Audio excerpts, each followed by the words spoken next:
Good evening, ladies and gentlemen, and we're going to be jumping straight back into the playoff stages of the Northeast Underdog Tournament Season 2 or 2.0, whichever you love to call it, obviously presented by our beloved WarDrum Games.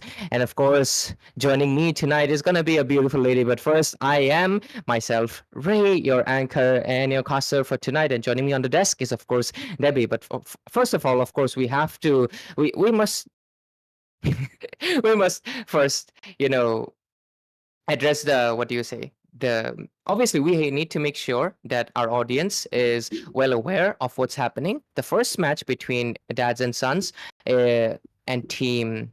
Oh, which team was it again? It's been a while, but yeah, the first match did not happen because DNS was not able to show up on time and it was forfeited. And due to it, they will lose the match point and they will be going to the lower brackets. The second match, we have an announcement to make, and it is basically due to some unforeseen circumstances.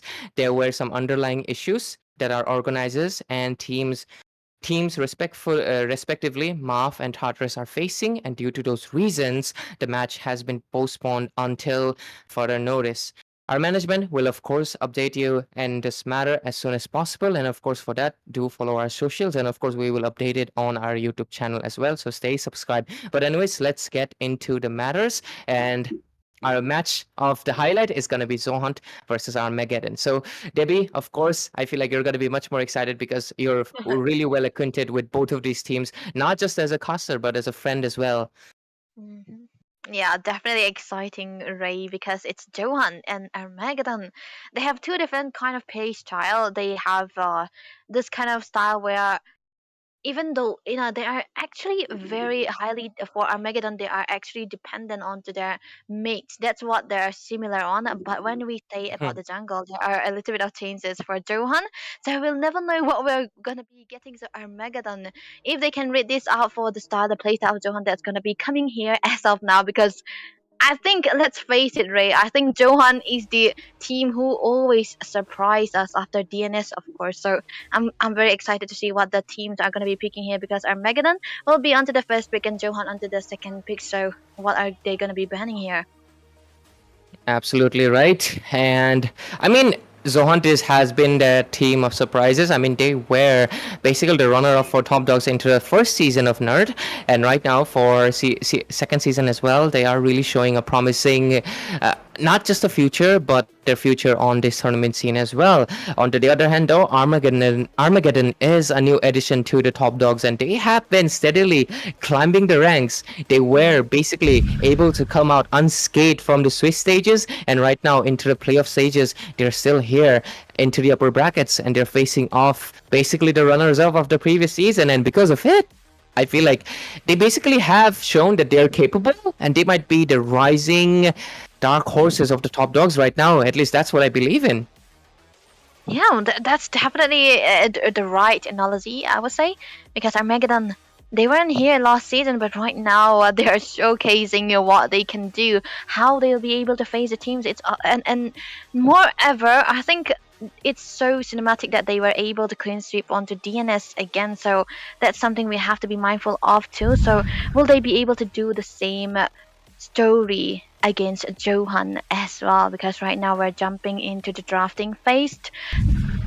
Joy taken away, and Johan will be banning out the juice in here. Of course, they have to ban out. Like, look at her. She looks so magnificent. Like, look at it. Like, Yeah. look at where I'm pointing my hand. She's so perfect. Okay. I can glaze her every day, like almost nonstop. But yeah, jokes aside though, what do you say? Yeah, they can Mm, do that, ban yeah. Kalea too. Ah, that's yeah. what, there we go. But yeah, I mean, jokes aside though, obviously Armageddon has the first pick, and Armageddon, I feel like they're really well equipped with the meta, and I feel like lately we've been seeing a lot of teams. What do you say? A lot of teams have been shifting to the, I mean, I'm forgetting the word because it's been a while, the Ube threat plus the tank Oh jungle, yeah. right? That Yeah. people have been shifting to the Fredrin. I mean, a lot of people made that trend, but still. Anyways, of course, for anybody who's tuned in, ladies and gentlemen, of course, the first match will be given to eliminators because CNS will be forfeiting that match due to their reasons, and because of it, of course, they will be going down to lower brackets. And the second matches, due to some underlying issues, that match has been postponed, but we will keep you updated, of course, and stay tuned for any updates on our Instagram handle, which is WarDrum Games, and of course the YouTube channel as well. But okay, let's not forget the match. Armageddon and Team Zohunt is right now in a best of 3 series, and this is still the upper brackets. And a lot of teams have already made it to the lower brackets right now because they've been getting pushed down there. The competition is even harder if you get pushed down, so you really need to make sure you win the matches. And let's see how the rising challengers right now into the top dog brackets, that is Armageddon, faces off against basically the runner-up of the previous season. You should. Johan's definitely gonna go for the Fredrin here, right? And a good pick for their side as well. One of the most comfortable pick for that team is also. But then again, Armageddon, they are going for the comfort here because they went for the Hylos, which have a 57% win rate, basically written on the screen with picks, so we can check it out as well. So it's a good thing to see that Armageddon are going for the comfort, but it's also a flex pick, right? Because Bronze Boy can still go into the XP with these Hylos, but still they have a JJ4 onto the roam. He can still use it to their advantage, but Johan, they are straight to the point. They are just taking away the Fredrin for themselves and locking down the Badang too. I think they're just trying to manifest a kind of support, like you mentioned, base threat. Will they go for it? Because I think it's gonna be good. This is a Fredrin we're talking about. Exactly. I feel like they should be stealing away the Florin, honestly, because giving away the Florin is going to be giving out that. Oh, they also pick up the Xbox. So I feel like, okay, they do not pick up the Florin. The Florin is still open. Zohan, this is basically a good ticket for you to immediately capture the Florin, because if you do not right now, I feel like it's going to get banned out into the next phase. But yeah, okay, they go in with the Valentina to steal the ramp, to steal the explosion from, Xborg. I'm not really sure about that. I feel like the Valentina is a little bit too much utility though. What do you think? Because I feel like they should have secured the Florin, in my opinion. It would have really helped Fredrin sustain. And of course, her global heals are honestly broken. Yeah, definitely. And one thing to be mindful is that she also heals despite you having the entire heals on your kit, so definitely a good thing. But still, Johan trying to go for the mid prio here. They want the Valentina, but like you mentioned, Ray, I think it's a little bit too early to pick up the Valentina into the first phase. Even though she has been quite popular, it's kind of very situational to go for the Valentina, right? So it happens only until the last part, or maybe the opponent does have the Lucas, but that is not the case. So I think Johan just trying to stick for the comfort. But if we focus on the bans coming out from the side of Armageddon, they kind of read that Fredrin does need the mobility as well as the heal, so they are taking out the Rafaela and no Florin just yet. So Johan are banning away the CC, the true damage. Of course, they do not want to mount up the amount of true damage that Armageddon will be having because they already got the export onto their side. But we never know if it's gonna go for the jungle or the XP side too. So that's definitely still a flex. Johan, they're playing it safe and banning out the XP heroes here. Yeah, they're playing out safe.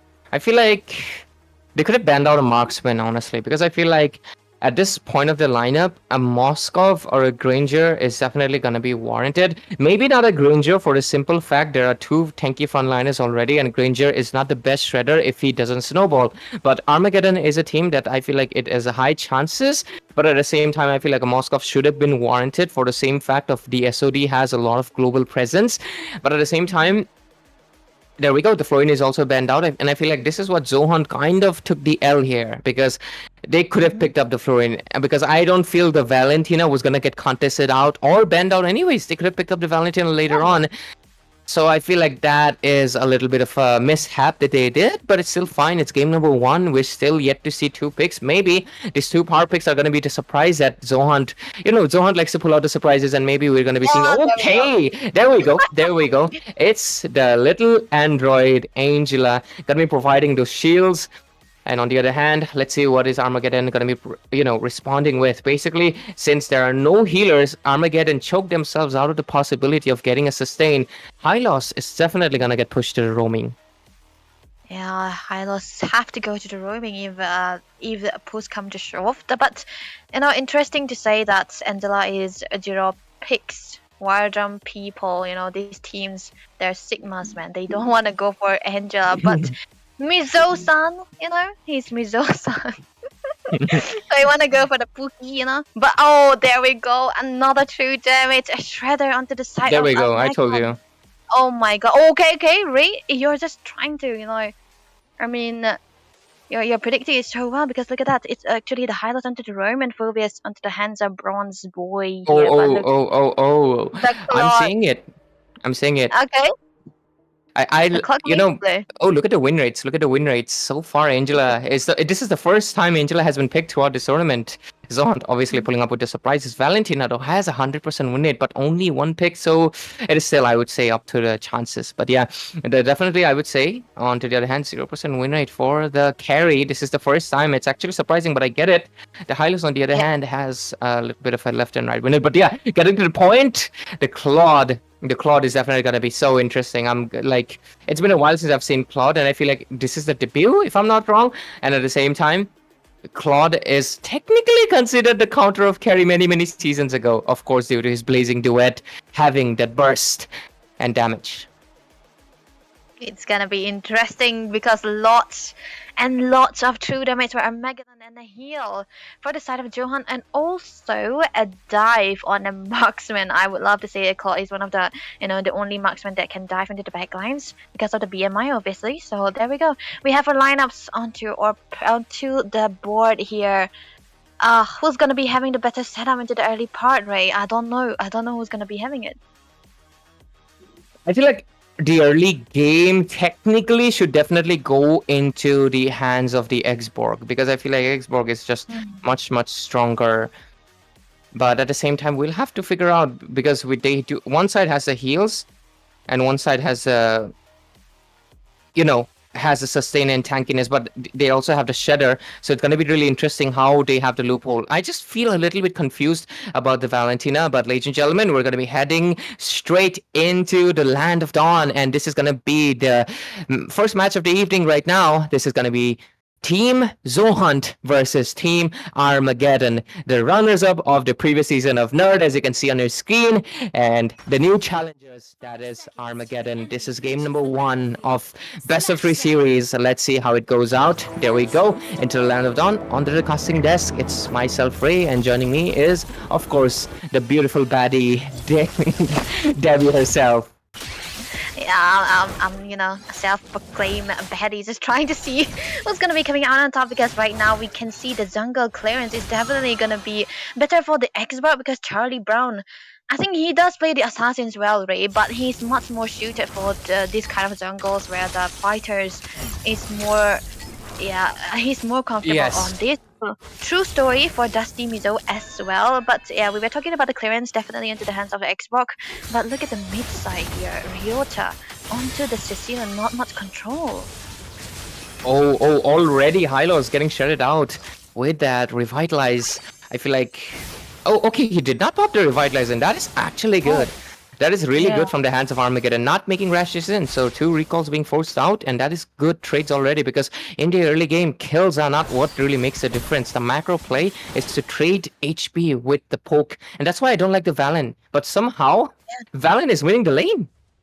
Yeah, actually, I think this is the way Faden onto the Valentina plays, right? He's kind of playing the Valentina like the Farsight is usually done, like trying to have the range advantage, and as like he's working it out so well. And we know that Cecilian is not the best early game mates, so the mid lane control is definitely not onto their hands, but onto the top side. A rotation for both of the jungles here a bit, because of obviously 10 seconds in, the turtle is going to be spawning, but Mizo-san still level 3 as well as both of the mazes. Absolutely, and the turtle's gonna be shredding in, and you know, I feel like Xborg is weak into a turtle secure if he doesn't have the armor, and I feel like that is something that they can use it as a leverage for the hands of Zohan, but they don't exactly have a mid lane burst, but at the same time, look at that, into the mid lane, oh, lot of poke and damage, the bonks are coming in, but the turtle does go into the hands of Dusty Mizo, but look at that, the last Insanity popping off as well, a lot of damage, but he's getting zoned out, okay, so much damage onto the river area, and the Phobius just does not stop. His main target is the Angela. He takes him down, but onto the other hand, Dusty Mizo secures a double kill all by himself. Talk about Fredrin, but Bronze Boy retaliates back. And right now, Fredrin looks like he wants that 1 versus 1. And both of them on a double kill. And there comes the Angela for the backup. The heals and shields are there. Looks like Bronze Boy is not going to be losing out because this is a battle of 1 versus 2. The Angela really makes their fights unfair. And Mizo-san takes the kill. 2 for 3. The trades were definitely into the favor of Zohan. Yeah, the Pookie from Mizoram coming into play into the right timing. You know, they secure out the turtle, so the ultimate that the Heart Guard was perfectly on time. Definitely a good time to have the win out the retribution as well. So yeah, definitely a good thing. But Dusty Mizo into the mid lane, just trying to look for more again. Maybe the taunts. Dusty Mizo on the Fredrin is actually really impressive. How? I mean, this is, I would say he's more of like a mid-game fighter, right? But he's right from the early stage. He's making the leverage. Yeah. I did tell you about it, right? Into the mid lane. Looks like they really want to take down the Sicilian. There is the Princess Red. The flicker at the nick of time. That was close, Ryota. That was close. Yeah, that was definitely close. It would have been the second time he have been falling, and on a Sicilian, you do not want to die as early as he did for Ryota here, because he's gonna be needing out onto the stacks, because definitely his team is dependent on him for the late part, because they have the carry, but they do need the high ground that the Sicilian can provide with all those hits and with all those bad phases. But then again, Johan definitely on the late with the a different kind of rotation that Dusty Mizo has been doing onto the Fredrin. I don't think Armageddon are reading it out quite well, but look at Faden in a position trying to look for flanks. Faden's position is honestly on Valentina. I love this. This is how you should honestly play Valentina. And no flex, but there is the fisting coming in from the Padang and takes down JJ. And right now, who's next into the list? Because look at the blazing duet. I just love to see it. He's going in, but he has to come back out as well. A Praise's Wrath into the Xborg, and they want to take him down. Immediately being popped off as well. The Angela dishing out the damage and the heals, but is it going to be enough or not? Because Dusty Mizo is going to get taken down. And next to the chopping block might be Mizo-san, but that enhanced movement speed does buy out some time. Faden has to go back at least of his HP. The score is 3-4, but I feel like Armageddon is slowly responding back. Yep, Armageddon with the response and good rotation, but Prime might be in trouble. Look at that. Oh, maybe something, but nothing else. Just JJ4 for just providing his aid for his team. But look at the blue side, Ray. Oh, Faden almost getting bursted out. That was a close move. But of course, Charlie Brown did not commit to it, knowing that if he did, it's going to be a 50-50 and it's really not worth it. But I love Faden. Honestly, like, I'm gonna be honest, a lot of time I've seen very underwhelming Valentinas because they pick Valentina for the utility, but this guy is playing full burst Valentina and he's doing it right. He's doing it right. Definitely playing the way it's supposed to be. Like, a little bit of a surprise factor as well, a surprise attacks on top of it. And there's something that he does where he goes into the backline and he's actually the one giving out onto the bases because he does have the blink. But look at that, already the Flash of Oasis onto the hands of Mizo-san under 5 minutes of this game means that the extra heal is definitely going to be there. The true damage, at this point might not be enough. So Armageddon, they have to wait for Ito to have the farms, to have the Trinity, to have the 3 Trinities, so as to be the shredder that they were picking him for. But right now, the fight is still on. The Sanguine Claws was really well timed, but looks like they were not able to communicate or, commit to it because I feel like they had the opening, but maybe they thought they did not have the angle. but still, it's all okay. The turtle's gonna be spawning in a few seconds though, and honestly, Dusty Mizo really well shining, and I feel like this is his meta to shine because I mean this is his specialty, tank and fighters. He loves it. But oh, into the mid lane, looks like Harry's gonna be in trouble. The flicker saves her around just in time, but oh my god, Prime comes in, but onto the other hands, there's the Angela coming in with the hard guard, saves him at the nick of time, but blazing duet coming in as well, and looks like Riot are gonna be taken down. Double kill. Claude looking for a triple right now. Is it gonna be in the table or not? Looking for the maniac. Looking for the maniac. Is it taken? He gets it. Is it gonna be a savage? He's looking for Bronze Boy. Prime gets the savage. The first one in Nerd Season 2. Zohan making the main headlines definitely. 7 minutes and a cloud, Ray. This is a cloud we are talking about. He don't come online. He don't come online before 11. He did. He did. This is Prime we're talking about. This is Johan's goal leader taking the Maniacs under 7 minutes. Not the Maniac, the Savage under 7 minutes against Savage, yeah. That was perfect. That was perfect. And this is where the snowball gets rolling. I think at this point, Johan can sit, just try to make Prime do all the work. But we cannot forget, we have Ito onto the carry onto the other side. Maybe he can try to look for plays. But one thing to be sure is that the good rotation coming out from Bronze Boy have been the one that kept them on point with how their fights were moving on. But then again, Johan, with the replies, with the response time and again, they were able to make trades all over the map. Of course, I mean I have to make this statement. Zofate is rising tonight because just at the first game they get the Savage and they're looking for more. They're looking for the angle, but at the same time Armageddon responding back. The Angelo with the hard guard though, but Dusty Mizo, you're not gonna be surviving this time around. But look at the damage that's coming in. JJ gets taken down. Next goes into the chopping block. Mizo-san finally gets punished. There is the blazing duet.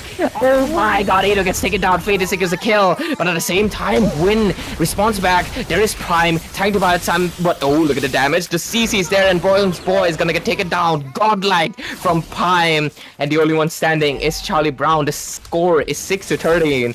Armageddon, the game is slowly starting to slip.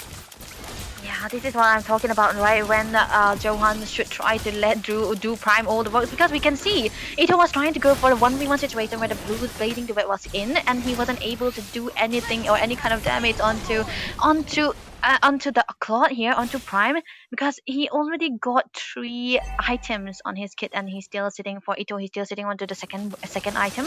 So definitely the gold is onto the hands of Johan. Already the Lord taken will be marching down onto the top lane. They are just trying to sync onto the lanes and use this to their full advantage. Even though it's just a level 1 Lord, they're so ahead that even if they try to go forced onto those turrets, they will be able to take it now, because right now Prime already got all the damage in the world. It is, I mean, we need to see the builds. I feel like the Trinity build, right? It's close, Yeah, but at the same time, I want to see, oh, he got the Wind of Nature as well. He's done with his core items. He doesn't need anything anymore. Under 10 minutes, Prime. He's already into the Prime state. And the only way they can respond back is the carry. The carry needs to also get the Wind of Nature. The Lord is there, and it does get exploded out by the blessing, but oh, Dusty Mizo going in. Let's see, the damage getting the shit out. The fade and so much burst. Looks like, oh, Ryota barely scraping it off, has to go back. But there's the fisting coming in from the Badang, and they have to go back as well. Right now, both teams going neck to neck, but there's the punching coming in. And the Phobius is trying to survive as much as possible, but it's not going to be enough. There's the Princess Red, misses it, but doesn't matter. The Prime Seekers are legendary. Oh my goodness, legendary and a Wind of Nature. Under 10 minutes of this game, Ray, this guy is cooking all, and he's eating it too, because right now wherever he's trying to go for the kills, he will be getting it, because goal lead Johan, definitely Johan, they've got the goal lead 8k, and most of the goal is going into the hands of Prime, and they're trying to force out any kind of fights that they could, but Armageddon, they are staying a little bit too disciplined because they know that they have the late game still, but how long they can hold, because I think at this point even Ryota onto this Sicilian doesn't have the perfect set. If it's reached 150 right now, I think it's gonna be good, but if it's not, it's gonna be bad. But look at that. That so far I just feel like Faded is just full on point, and so is Prime. Team Zohan they are online from the minute 1 with a composition that basically requires you the Ube to mid game strat, but they are just not They're just not waiting. Oh, there's a flicker play coming in. The Oh, aggression for Faden. That is a Valentina, but he's playing it like it's just like you said. It's like maybe a False or maybe a Utah. The only one standing is Charlie Brown. He's doing his absolute best, but the base is already been locked in by only one and only Prime, and he gets the base in his prime time. Secures game number 1 in this is best of 3 series. yep. Only Bolty can do this, but Joe Fati arise for real, Ray. And I'm gonna need to listen to your recording after this so that I'll Oh know my how to god. do it. Well, what do we know? Apuki, Angela, and Mizo-san are working out really, really well, and I do not think it's the draft is to be blamed for the side of Armageddon as well, because to be honest, I really like their draft better than that of Johan, but there comes Faden onto the Valentina. There comes Prime onto the Claude. They were coming online very very early on. When you talk about how online they were into the first minute of this game, this is what it is. Faden, he's the soul carry into the early parts where he enable his jungle much more better than any mazes could, and we can see how much of a problem he's created. Time and again, he's been targeting Ito with the perfect taunts, with the perfect ult that he's taking from Charlie Brown. We were a little bit skeptical, right? Where which ultimate was he gonna be? Will he take? And he was focusing on taking the Xbox ultimate so that he'll be able to zone Ito away time and again. So Ito wasn't able to join our team fights as much as he wanted to. I feel like Bronze Boy needs to change his name. Come on, like I get it. You're an EXP laner, and EXP laners get the most bronze because of the simple fact they don't get a team fight participation. But look at this guy. He's on 100% team fight and 34% damage taken. He was tanking everything. So Bronze Boy, I mean, I like your name though. I like your name, but you definitely need a new name because I Yeah. feel like it's doing injustice to you. It's doing injustice to you. But yeah, on to the other hand, the Prime debuting the Claude. Oh, look at the turret damage. It's just absolutely Oh, disgusting. Like I don't know. 74%, 29,000. He basically broke all the turrets, but Faden, gotta give it out to you. The best Valentina that I've seen in Nerd. I'm not even joking. Most of the time, Valentinas are played purely for the utility, but this guy played Valentina for the burst. You would not think that would work, but it did. With the snowball composition they had, they made it work. But at the same time, Armageddon are the challenges tonight, and I don't think they're gonna be backing off that easily. But at the same time, Zofate is arising, and so is Prime. And what is gonna be the response? We gotta wait out for that, right? Yeah, Armageddon, I think they do really have a good kind of response because, they are a team who sticks to paper, as in theory, where they go for a very good kind of draft. But execution part, Johan, is something you do not want to face because they are so unpredictable to the point that you do not know what your hero is going to be doing against them, where they're going to be rotating. Because we can see, until the first game, they did not go for ganks, right? They were always playing around the mid side, around the turtle pit for objective wise. Only if they wins those team fights they were taking out the turrets, and they do not do for gangs. So maybe Armageddon can read this out a little bit and try to go for something that's a little bit of a micro, because I think Ryota is so good onto the Louis as well, so maybe they can pull this out this time around. But only time will tell how the death will be going, because even execution is very important in this game. Absolutely, absolutely right, Debbie. You are always on the point, aren't you? Like she's standing here right now, guys. Like, don't think I'm the only one putting in the effort and doing video. She's like, look at her. She's standing so still that you cannot see that this is a video, guys. Would you believe? You cannot believe, of course. You lack the faith. This is a video. If you will find that Debbie is moving sometimes, but she's standing so still that she looks like a picture. But yeah, jokes aside, though. I'm really looking forward how Armageddon is going to be responding. They did try. I mean, you did mention that Charlie Brown does excel a lot more into the assassins, but I feel like the meta is really highly favoring right now the fighters, and of course, it was obvious. And I think so. Zofate, Zohunt was playing mind games, forcing out the healer bans.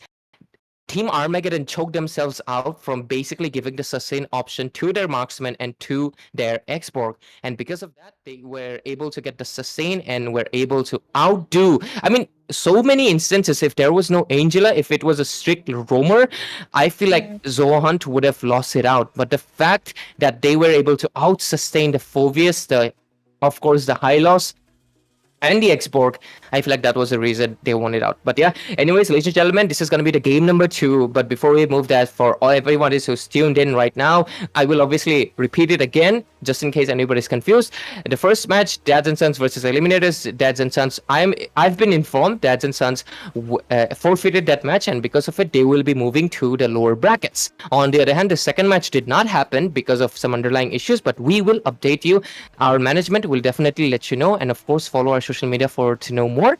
Obviously, the YouTube channel will update it as well. But of course, let's not talk about it that much, because of course, the main focus right now, it's obviously Zofate, Rising, and Armageddon. They need to come back with a response as well, because of course, this is a best of 3 series, ladies and gentlemen. Upper brackets and lower bracket also has competition, and lower bracket also has elimination. You don't want that. So let's see which team stays into the upper brackets. Yep, definitely a cinematic array to start. Because right now, Ray, I think Johan are kind of respecting out the phobias, banning it out into the second phase, onto the first phase, onto the second game.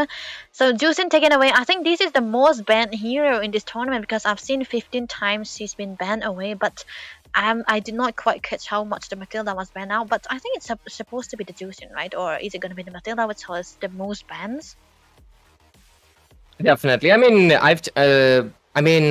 the whole reason she's banned is because she's present here. That's the real reason. Like, the whole reason they go into the tournament lobby and they look at Zushin and it says you cannot pick it. It's Ray's wife. But yeah, jokes aside though, of course, she's the best mage ever. She will, I feel like they will have to butcher her out, or they will have to basically release a hero that basically destroys Zushin in every possible way for her to not be a ban option. Because especially right now that we're going to be moving to the tankish junglers, I feel like her value is just going to be skyrocketing like this. Not even like this, it's going to go like this. It's going to go like straight up. Yeah, okay.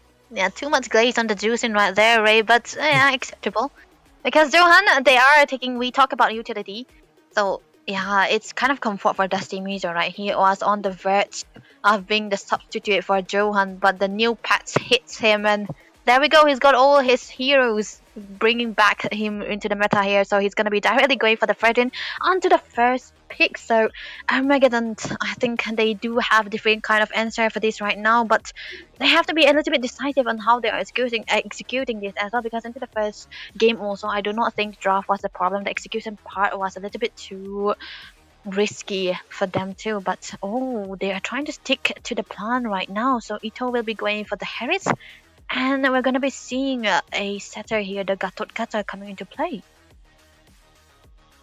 You know, this time around, the Armageddon does have the Harriet, so that means that they do have the true damage. So I mean, the whole weakness of Carrie is that she's single target. She does have the Reap, but she's single target. She needs a lot of time to come online, and she lacks the range. Those 3 weaknesses make her one of those marksmen that a lot of people have. That's why they do not pick her.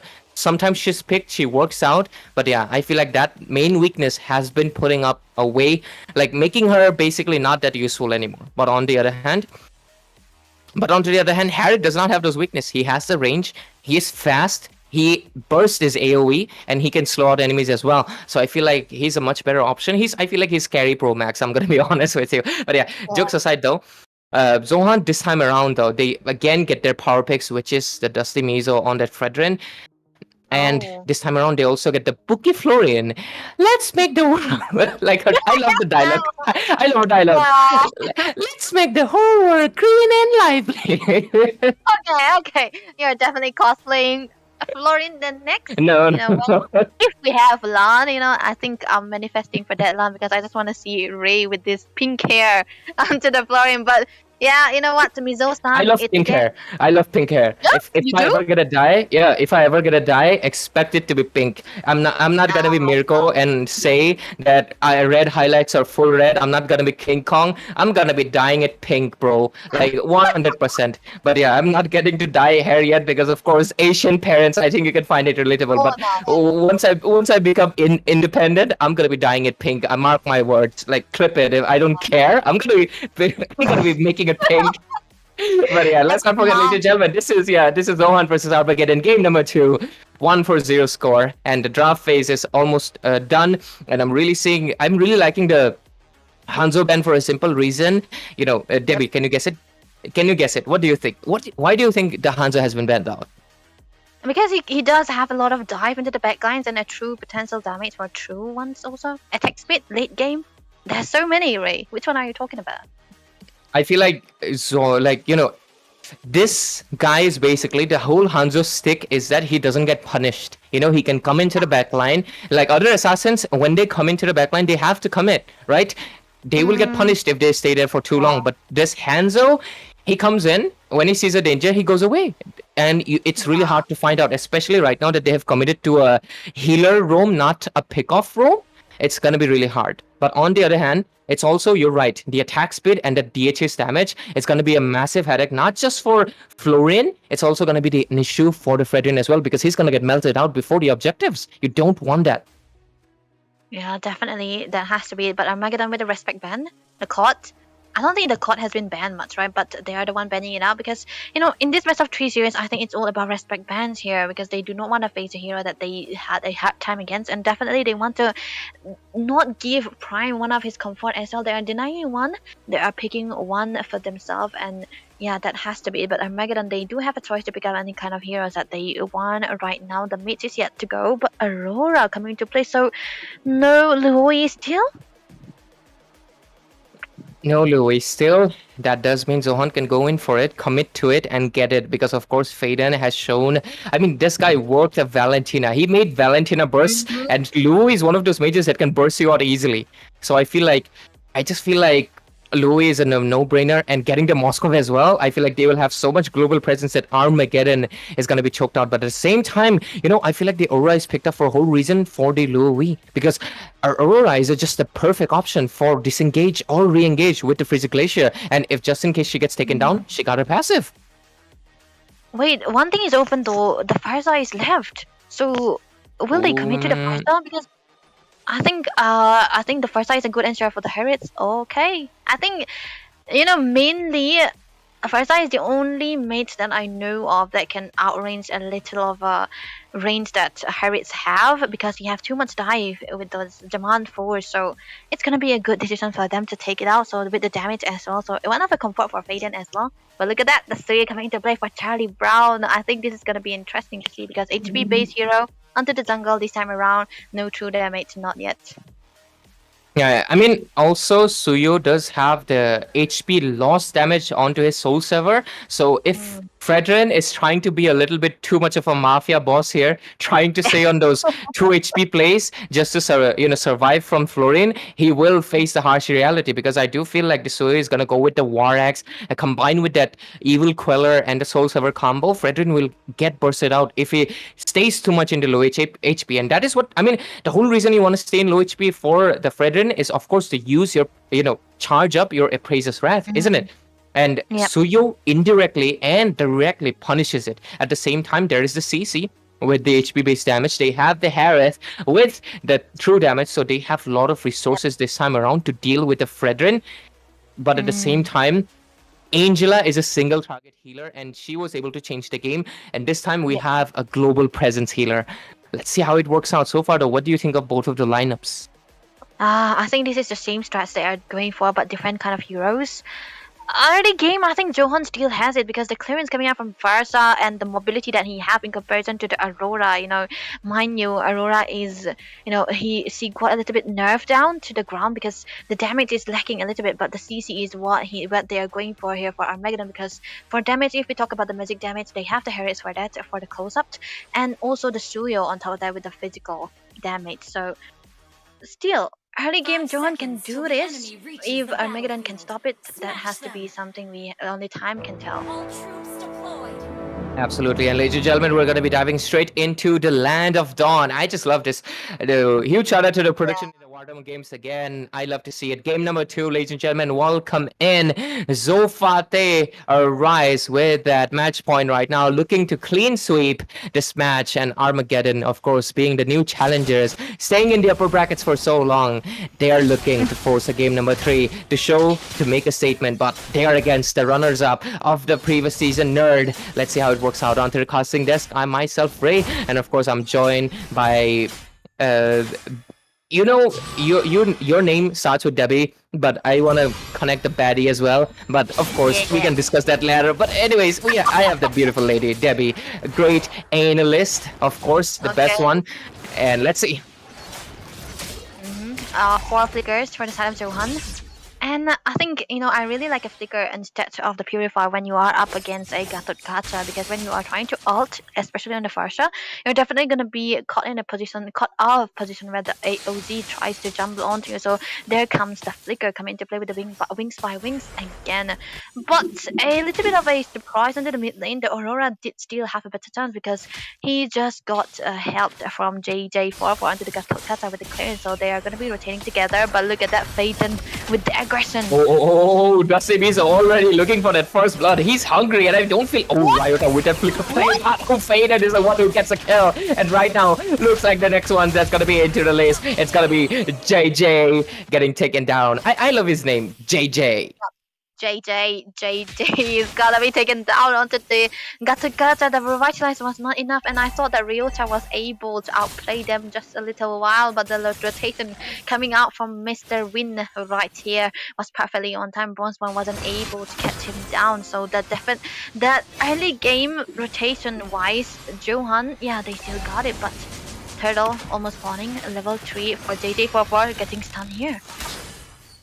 And I feel like the Badang is definitely gonna this Badang. Absolutely. I feel like they were just not prepared for the Badang to come in with the fisting right under minute 1. I don't think they were prepared, and because of that, the first blood went into their hands, and so did the second as well. And right now, Charlie Brown does show the aggression. Charlie Bun, maybe a new name, but yep, Bun. But yeah, look at the turtle fight. Let's see. There comes Faden with the feathered airstrike. Oh, secures the turtle for himself. Is that a retribution or an ultimate? I don't know about it, but he gets it for his team. The flicker. This guy, he just does not stop. Faden is like, your prime. You got your shine. You got the chance to shine. This time around, though, I'm not letting you steal the spotlight. This guy plays mages like it's a whole ass freaking, I don't even know. It's an assassin. He plays like an assassin. Oh, look at that. Chain CC. Chain CC. Faden, I've been telling, right? Do not give this guy the fire because he's just too good on this hero, and they were, still able to get it. Look at the buy. Into the bottom lane we go. Faden. Oh, that was close. But Faden, you should have saved your flicker. Okay? You could have taken that bronze by, but yeah, jokes aside, score is 4-0 with 2,000 gold lead. Zohunt, it's just not. It doesn't seem to stop their domination tonight. They're showing their dominance here into the picks as well. Purely comfort too, right? And it does match the draft and the metas as well. Rotation up on top. Charlie Brown being spotted out, and nothing too serious just yet. But you know what? I think, Ray, Faden is known for the aggression, right? If you try to say stopped, he might eventually commit to, and he might flicker out of nowhere just to spite you. But the blue buff, might be a robbery here. Oh, robbery, and it's successful. What was that snipe prime? Takes the call to Ryota all the way from the top. This guy. I forgot where. Mizoram, right? I don't want to make that, but yeah. Yo, cancel Ray, thank you.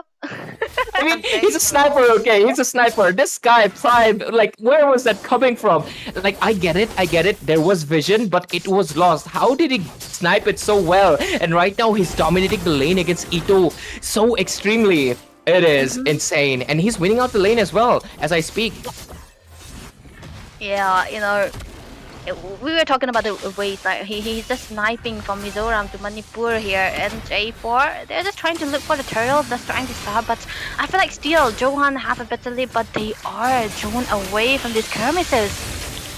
Into the bottom lane, there is the freeze coming in as well. Bronze Boy looking for the angle. Is it going to be there? Because Prime is joining the team fight right now. The turtle is going to be up, and there is Dusty Miso going in with the taunt, and there is the fisting coming in, double kill. Going to be secured in for win, and he's looking for more, but finally Ito is coming. Oh, Ito uses up the Purify, but he's fighting in the walls, and Faden comes in. It secures that flicker, did not land on Ryota. That was a close double kill, but still they get a kill for themselves. 3-0. Zohan, absolute massacre. 8-0 into the game number 2. Yeah, 4K goal into the hands definitely affect Prime. We're gonna be seeing under 10 minutes again. Charlie Brown got nothing to do here this time because his jungle has been closed up quite a lot. Look at that Dusty Miso's position. He can care. He doesn't care. He can just try something. Look at that. A steal right onto the face. This is bonkers because he's a Fredrin and he's playing it like, oh my god. It is pretty insane, and he's looking for his next target. It looks like the next target is going to be Bronze Boy. There is some punches coming in. Bronze Boy barely skips it off. Goes away. A Praises Rat coming in. JJ doing his absolute best. The SOD doesn't really land, but JJ, he's buying out so much time, but there's the burst coming in. Faden has to force to retreat. Charlie Brown dishing out some damage, but it's not going to be enough. Look at play. Stuns too, but Charlie Brown save. Flying flicker comes in, takes a kill. I just realized, team. Oh my god, they don't let me speak because mid lane they secure another kill. Armageddon is just not up to the frequency. It's not their fault. Zofate just does not stop arising at all. Does not give the chance. Look at it. They are not giving JJ the chance to breathe. The walls do not come. They do not stop. And there is finally a curtain call, but it's not going to be enough. Dusty Miso is coming in. Punches don't stop. Win secures the kill. And Miso-san gets the consolation for his healing as well. Yeah, consolation for the heal. There we go. 1 kill for you, Miso-san.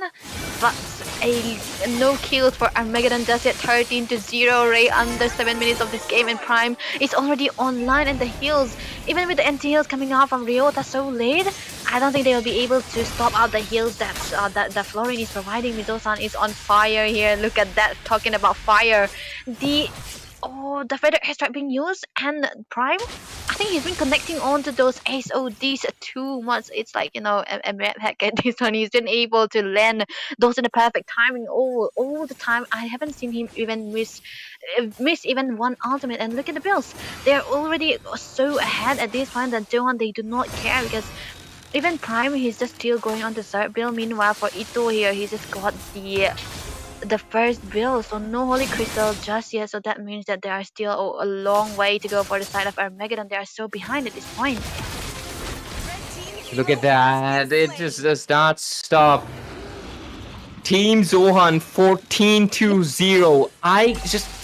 Armageddon is not playing bad at all. You think that they are playing bad, but they are just not. Look at the damage that's coming in. A mage is trying to solo an assassin. Faden is just on a different frequency tonight, and he's not going to stop until he gets the MVP away from Prime. It's like, Prime, you should not have taken my spotlight from previous time, but he's getting it right now. This is just absolute, this is beautiful. 15-0. I feel bad because I just absolutely love Armageddon, but of course we cannot deny that Zofate just does not stop arising tonight. I'm repeating like a broken record, but look at it! Miso, do not stop! JJ4, the fisting comes in, the wall theirs, and the damage from Prime as well. Killing spree secured.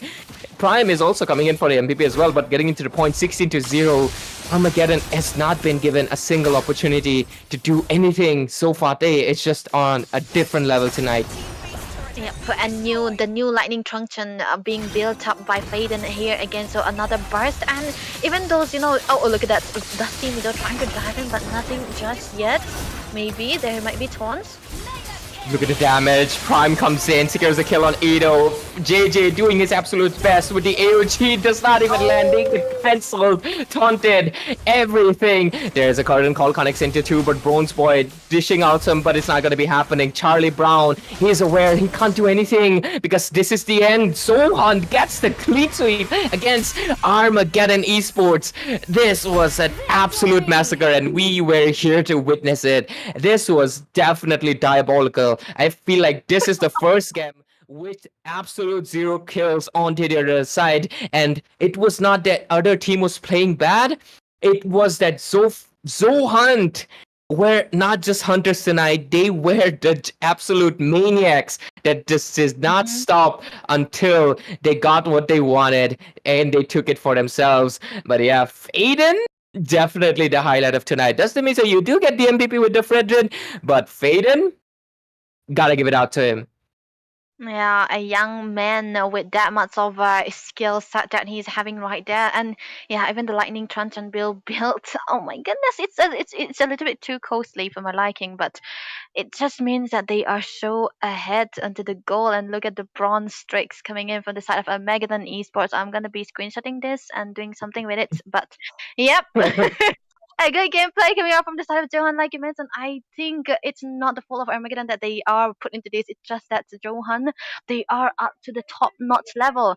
And these comfortable metas that they are in right now, this is their kind of play style, Ray, and they are using it. They are abusing this and showing this kind of gameplays where they weren't taken down even once. Even the rumor, the Florin, Mizo-san here, is not even dying. The 0 kills. Armageddon, they kind of had the bit of kill pressure from Charlie Brown, but he wasn't able to do anything into the early parts of this game. The draft they was kind of good, but you know, Johan were able to play this so well. Absolutely.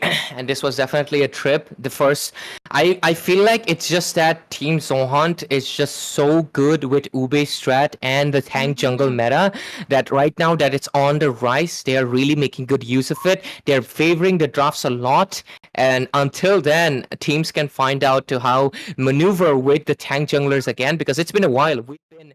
We've been in the Fanny, Hayabusa, Joy jungle for a long Yeah. time right now. And right now the meta has shifted to a Fredrin, Exborg, a Baxia jungle. Maybe we will are also gonna be seeing the Kung Fu Panda as well. Oh. I feel like it's gonna be that, what do you say? I feel like it's going to take some time for other teams to figure out how to maneuver on this meta. And also, Zofate is definitely a rising. Armageddon is no weak team. This team has defeated IGN. This team has defeated numerous teams. They're top dogs for a whole reason. And they've just done their absolute best. And I just love to see it. We love to see teams rising. They're obviously the runners up of previous season of Nerd. And they've done an immaculate job. But of course, Armageddon and of course, Yuri, don't be disheartened. You're going to be pushed down to lower brackets. But and of course you can rise back up. The redemption arc is real, guys. The Sigma arc is real. Jokes aside, we love to see teams rising up to the occasion. This domination was absolutely beautiful. The Savage, I hope they clip it. If they don't clip it, I'm gonna be taking some action. But yeah, jokes aside, ladies and gentlemen, of course the announcements have been made into the chat by WarDrum Games. But just in case you're still confused, the first two matches, the clarity will be given. We respect transparency with the community, and it will be done and justified. Do not worry about it. We will let you know. Of course, maybe not tonight, but it is being discussed by our management. They will let you know from our management and production. So do not worry about it. And for now, do enjoy the present. This match was definitely absolutely thrilling, and it was amazing, I would say. And the last match of tonight is going to be IGN versus Peak to Plummet. Debbie, how are you feeling about it? Oh my goodness, two teams. They have been meeting quite a lot in this wardroom, right? So I think they are this is a do or die kind of situation, right? The loser is directly gonna be eliminated. Aizen, they might have the OZs or they might have what it takes, but Pick to Plummet, they are no different. They do have a lot going on their minds, and they have a lot of skillful players into their side. So I'm really excited to see this game.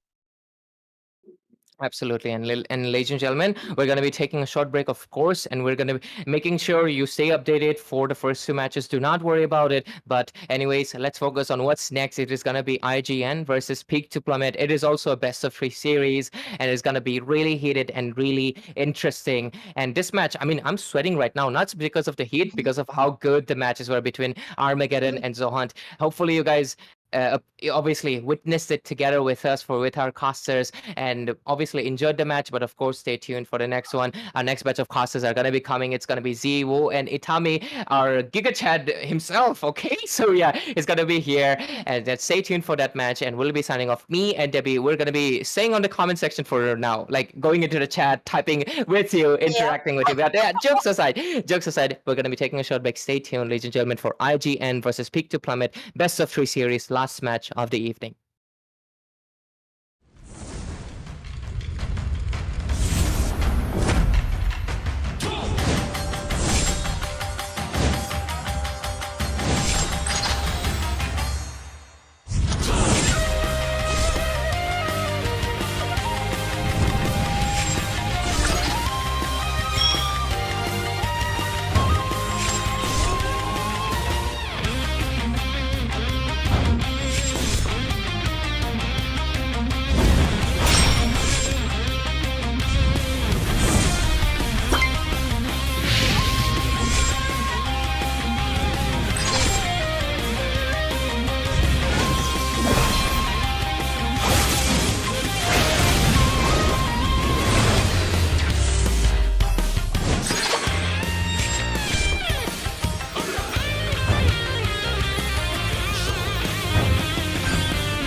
Good evening, ladies and gentlemen, once again, and we are back to Nerd 2.0, brought to you by WarDrum Games.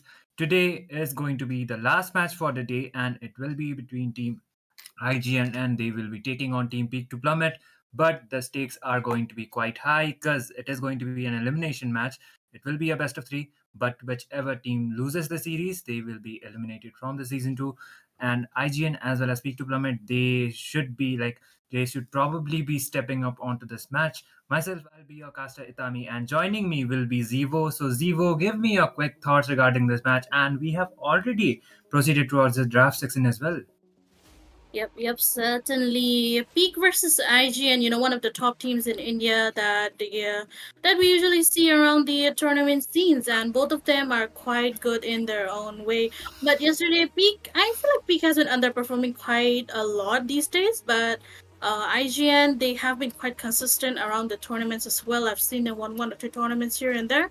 And hopefully, I hope Peak has their redemption arc because yesterday it did not go well, and this match right now, as you said, it's an elimination, so they do need to try their best. And seems like for the first match here, we do have Peak on to the first pick, while IGN has their hands on the second pick. So okay, right off the bat, the fighters, all three of the fighters getting banned out. Fighter meta, probably or probably not. But two of the heroes, the Flex Specs, Phobias, as well as the Jushin getting banned out. So by far, viable bans. And these are the heroes even onto the patch that dropped yesterday. They haven't gotten any adjustments, which means they are still strong and really, go for pick for both of the sides. So these are the heroes we were expecting to ban, but we got some buffs as well onto some of the heroes. So excluding the glue as well as the Kimi and the YSS, other heroes are still usable. So it will be depending upon like whether they will be trying to prioritize those buff heroes as well.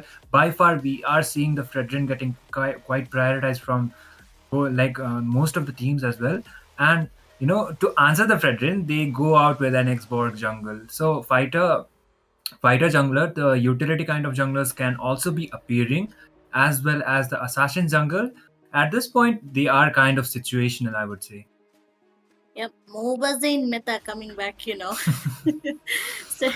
with the Xborg as well. Both of them have quite the well, Xborg has his true damage, so it will be good against Freightrine. And Freightrine, he has a high sustain and kind of into the utility jungle because of his high HP. And he does have a lot of CCs with his taunt, and can't forget his Appraiser's Wrath as well.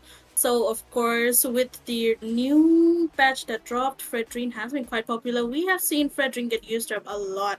And the question is, will Peak or IGN go for the Fredrin? Because we have seen both the teams, they do quite like playing around the assassins rather than the fighter because of their mobility as well as their lane clear, as well as the jungle clearing ability as well. So we gotta see. But right now, first pick onto the side of Peak to Plummet, and they are quite considering their picks right now. Okay, right off the Oh, bat, first oh. pick a Luoi coming in from their side. Good answer, actually. Luoi can, the divergent plays will be coming up quite handy and definitely a game changer ultimate already for the hands of Team Peak to Plummet. IGN got 2 picks advantage now, so a lot of heroes are still the options. But the Luoi first pick, early game control is definitely there. The crowd control will be there if the yin yang combination actually comes up onto the play. So IGN, how they will be responding with it, because the Sicilian is, oh my goodness. Fanny is getting prioritized apparently. Respect is going out with the Fanny, and the Lucas is also getting picked out. Lucas could have been a flex pick here, but they have already shown their cards. The Fanny has already been shown out. So whether it will be coming up as an advantage or disadvantage, we don't know. But Fanny, she got some nerves, but still, I do see some of the teams as well as onto the rank matches. People are actually still prioritizing the Fanny, so there should be a strong reason why. Yep, exactly. Fanny Respect does not want to let go of his assassin heroes, and with Fanny open, he just gotta have his hands on the Fanny. And as you said, with the recent nerf, although she got the recent nerf, she is getting picked up quite often because she's Oh, not in the oh. ban list anymore. But okay, chip on the side of peak this time. Okay, is this a teleportation team? Because three of them, all three of them have the ability to teleport around the map. So teleportation meta. Maybe, or the chip as well as the Louis, they have the teleportation skills for themselves, and the shortcut as well as the diversion will be coming up quite handy. They need to be, IGN. They need to be quite aware of the fact that the bush should be checked out double, and they shouldn't be caught off like that, especially Aaron the creator, because when there is a diversion as well as the chip for the teleportations, the goal lane is the highest priority to be ganked out. So Aaron, he needs to be picking out a marksman that relies more onto the mobility as well as the damage. Granger could have been a great answer, but unfortunately Granger got some nerfs, so we don't see Granger that much getting prioritized onto any of the teams right now. The Gatot Kacha has been picked out. It will Mm-hmm. be a Romo most probably because the Lucas has already been picked out. So IGN, they have already shown up some of their cards, and how will they respond to the chip as well as the Louis will be the main question. It would be quite good if we saw a Johnson juggle because he has the ability to No, teleport. no, no, no, no. Oh well. Jokes aside, I think Asian kind of needs a hero which has the ability to go around and check the bushes. Maybe like the Novaria, because she has been quite up in the tournament scenes as well. So she might be one of the good picks here, given that they have the Chip Loi and the Moskov altogether. Moskov is fine for him because he does need to hit his SOD onto someone to teleport, so it's quite fine for him. But around Chip and Loi, I think there's gonna be quite a lot of bush. Ambushes coming around from the side of Peak this time. And if we look at the bans right now, they did ban out the Farsa, the Suya, and the Hylos as well. You will not want to give off a Hylos since you already have your already have your EXP laner and your roamer. And Hylos is still open, so he does not quite fit in any of the remaining roles. So yeah, you gotta ban him out. Otherwise, the combo would be quite hard to counter with. I do agree. And Novaria, she could be an option here, but Novaria, she doesn't have that other mage provides, but still she can give out the visions with those astral echo plays from her. It could quite come up quite handy, but we never know. And instead of the Novaria, it will be the Sicilian getting prioritized from which apparently. So Sicilian having the Sicilian for the side of the team will give you the late game insurance. And if he's able to farm it out, and if he's able to get those stacks as well as his core items, then he will be a lot contributing onto the team fights. But onto the early game phases, they will most probably be relying onto that Lucas as well as onto Fanny. So which he will be taking his time in order to be more contributing for the side of Team IGN.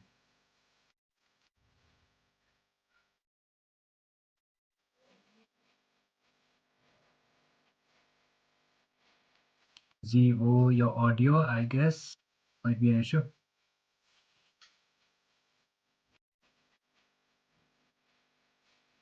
Oh, sorry. First time seeing a Lancelot All right right, here. Oh all my right. goodness. It's been okay.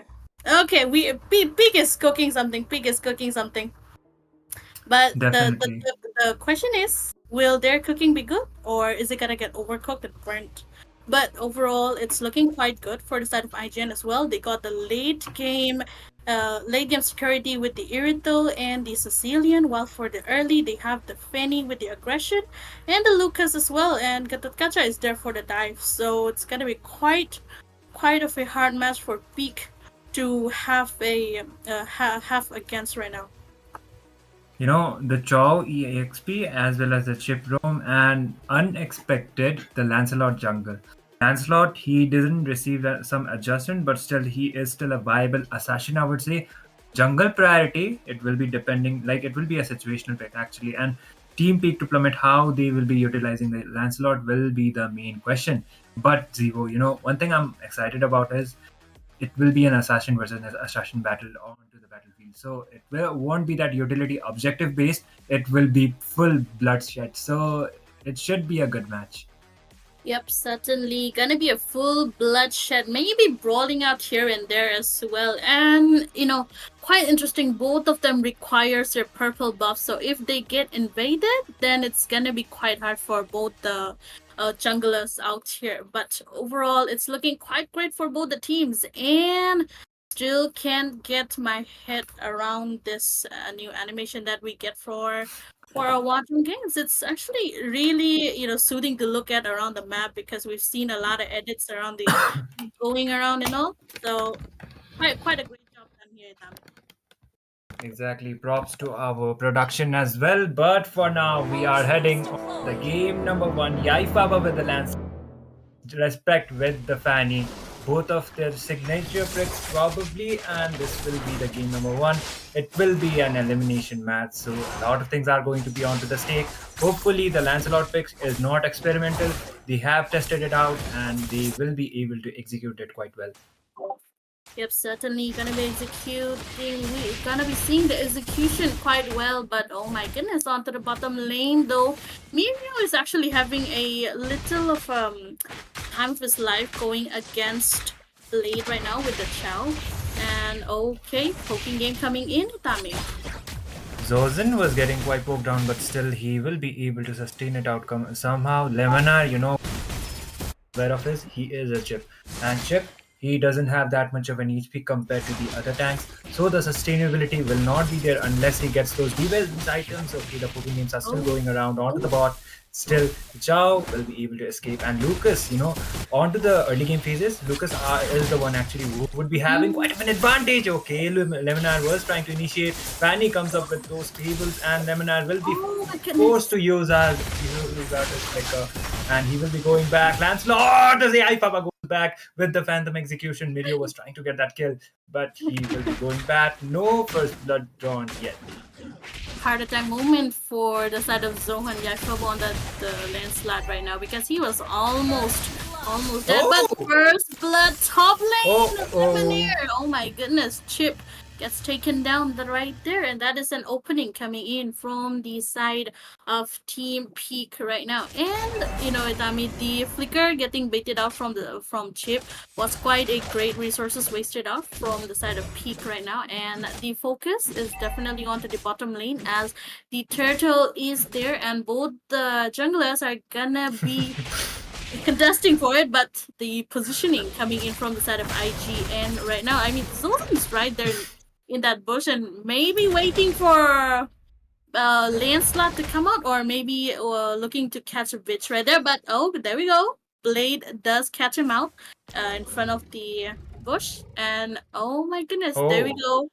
Boss coming in first match, and it's both the teams they might be having problems, and we are here to make sure that they do not have the problem in game, right? Exactly, and Team Armageddon is not Armageddon actually. Team IGN. They need to be aware of the fact that they have the sustainability. Zozen is still there, and he will be coming up with those pokes. Zozen, he is quite comfortable with the Garukacha. It is one of his signature picks. And Lemonar, he is a chip, and chip doesn't have that much of an HP like I mentioned before, and he was the one who got onto that first blood. So that is the one thing he needs to be avoiding when he starts those team fights. Make sure you make it quite worth it. Unless you fall down with some trades for your side, it would be better, but looks like we will be coming up onto the match soon. Yep, definitely back onto the match right now. So back to where we left off around the turtle, both the teams looking for the turtle soup to drink the turtle liquids, but right now Peak is starting the turtle onto your side, but IGN trying their best to take it onto your side as well, and it's gonna be a battle because we are gonna be seeing both the junglers around the turtle, but not yet Loi. Diversion? Diversion play. Yaifaba is right there. Respect is still aware of the fact. Looks like Lebanon will be... which will be going on to the process. The TP has been used out by the chip, and there is the EOTG. Yaifaba goes down on the process as well. IGN is winning the team fight. Zozen is quite low. Irithel comes up with the ultimate. She is trying to initiate those team fights, but Respect goes in, and he is trying to take down that Luoi, but still the Luoi will be forced to use out his flicker. Lemonade out of that position once again. He might be taken down, but the flicker has been used out by him in order to escape. IGN wins that team fight, and looks like they will be contesting for the turtle since Respect is still alive.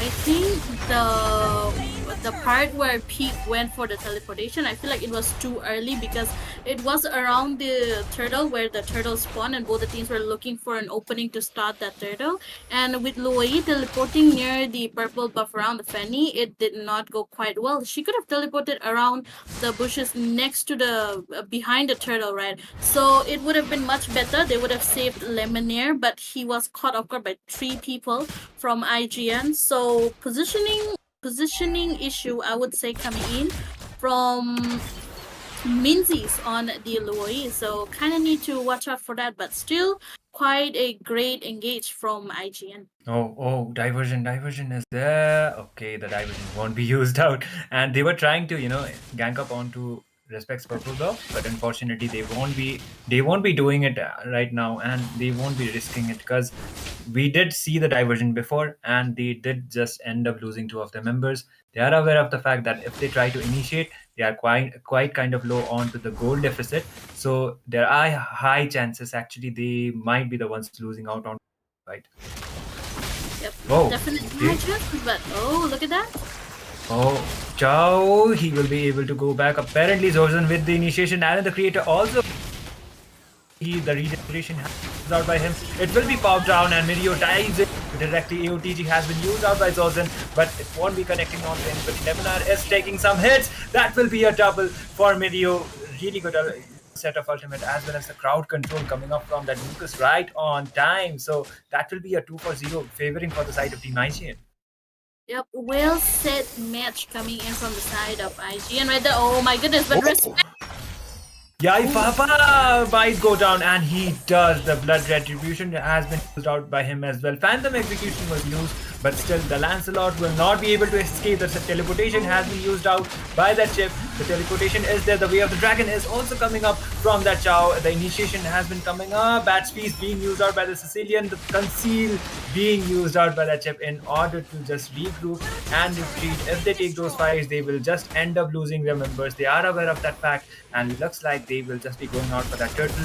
The second objective, Respect is onto a position. He will be rotating it out quite fast. He doesn't have his blue yet, and Lancelot will be quite busy. Lemonar, he's still trying to use that teleportation. Skyzen not onto a good position. If the taunt comes up, then maybe he might go down, but the dash is right there, and that will be a turtle for the side of Team IGN. Okay, diversion comes up. They are trying to gank up onto that orange buff, maybe, which is not aware of it, but still he is quite playing it out quite safe. He is not going on to that, and that diversion play will not coming up quite handy. Yep, certainly. So another timing issue, I would say, coming in from the side of Peak right now. Even though their draft consists of mostly teleportation, it is not working out quite well. But once again, top lane Zoes in right there. The Chow is, getting some damage. The beast form also being used out by the Lucas. Teleportation play is right there. Still, the initiation has not been coming up, and IGN, they won't be able to get those trades, and Lucas will be just using out his ultimate. Mirio won't be able to get any kills as well as assists for the side of his team. They are trying to dive in. We don't have the minions, and Respect might be trying to dive in. The don't have Kacha initiation is also coming up. Revitalize being popped down, and Dawson will be able to sustain the damage outcome somehow. But the way of the dragon plays right onto time. This time, though, he gets the kill. And Yaifaba onto the process will be able to get that bot tower. So that was quite worth it. But Peak to Plummet, they need to be heading back, and they go out on the base. Yep, certainly. I mean, there has been a lot of team fights happening right now. Brawling out once again, Skyzen. Oh, Skyzen, somehow he escapes, and Aaron the Creator gets the second objective for the side of Team IGN. That second tower falling down. He is quite farming up, and I would like to look at the itemizations as well as farm, because Aaron, he should be having quite of an advantage, and yep, he does certainly, the goal difference is not that much, but still it is IGN who has the higher advantage. The teleportation play being used out by that chip. Aaron gets the kill.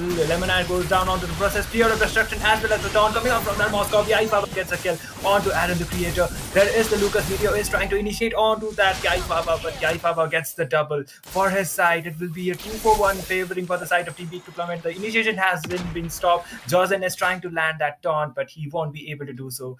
And Team IGN will be falling back because they just lost the goal laner, the most goal carrying member of your team, and they should be falling back as they should.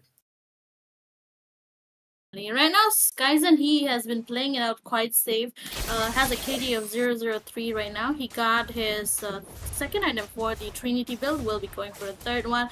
But seeing with Irithel as well, she got the crit, so it's gonna be hurting quite well from Aaron as well. So it is gonna be a showdown between attack speed and crit. Well, the question is which one will be the one coming out of top? That is the question. But still, another diversion from Menzies. But Yaifaba gets caught off, and IGN might be looking for another fight. But the question is, there we go. Oh, the way of the dragon right onto time. But goodness. Respect won't be taken down. Chow goes down in Baba down on as well. That will be a killing spree for Fanny. Skyzen onto a bad position to the beast form being used out by that Lucas. That will be a 2-4-0. IGN gets the trade and they should be able to get that main objective. That will be that Lord. That, the diversion play as well as the initiation, it was on to the time, but the way of the dragon play, it could have been advantageous for the side of the weak diplomat, but the tables completely turned down.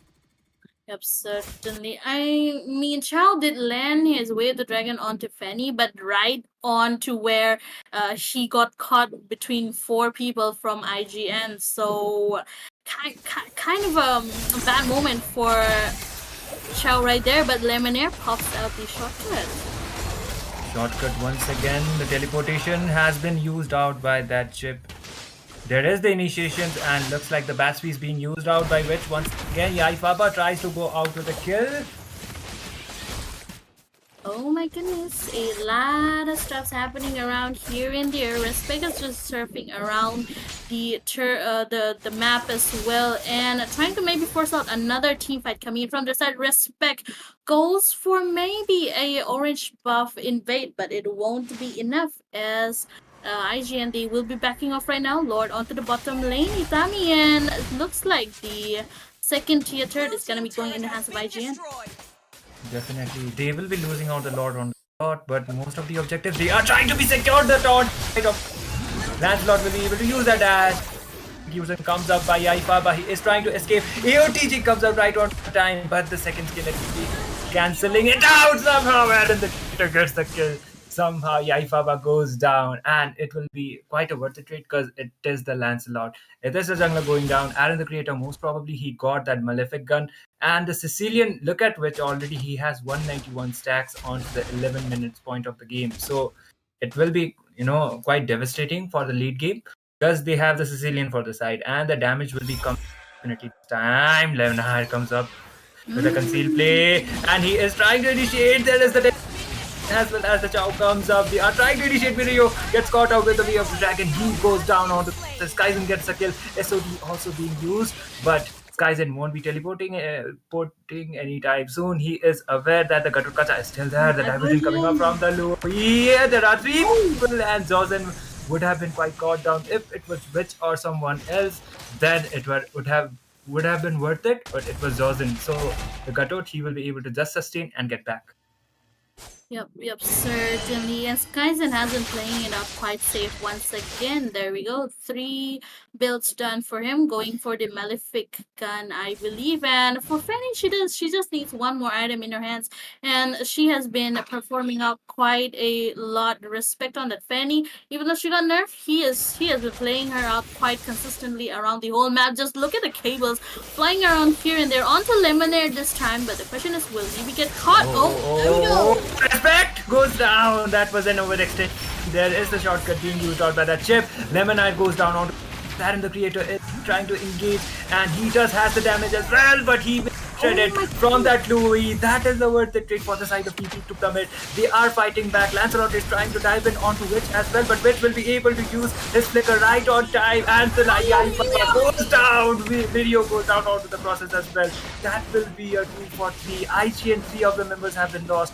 Witch and Jocelyn are the only members remaining, and they don't have the jungler, but Skyzen is shredding out quite some hits onto that Lord. They might be able to get that Lord, and Witch as well as Jocelyn, they will not be initiating, and the Lord goes down for the side of Team Peak to plummet. Yep, definitely. Skyzen having his own tung tung tung sahur moment with all his staff and his golden staff paired together as well. So I gotta say, his positioning has been quite well, and he's gonna be hurting quite a lot because he just needs one more item in his hands. While for the side of IGN, Peak, they have been going up quite strong, even though they were losing around the early phases of the game, and around since Kaizen is already getting the farm, same with Minzi's on the Luoyi, it has been quite up against Team IGN right now because of all the yin yang reactions and all of the CCs coming in from their side as well. And Lemonaire, even though his KD is looking not that good, he has been going around the map, popping out his shotguns where whenever there is gonna be a team fight. And right now it's looking quite great, but in that respect, with all the table play.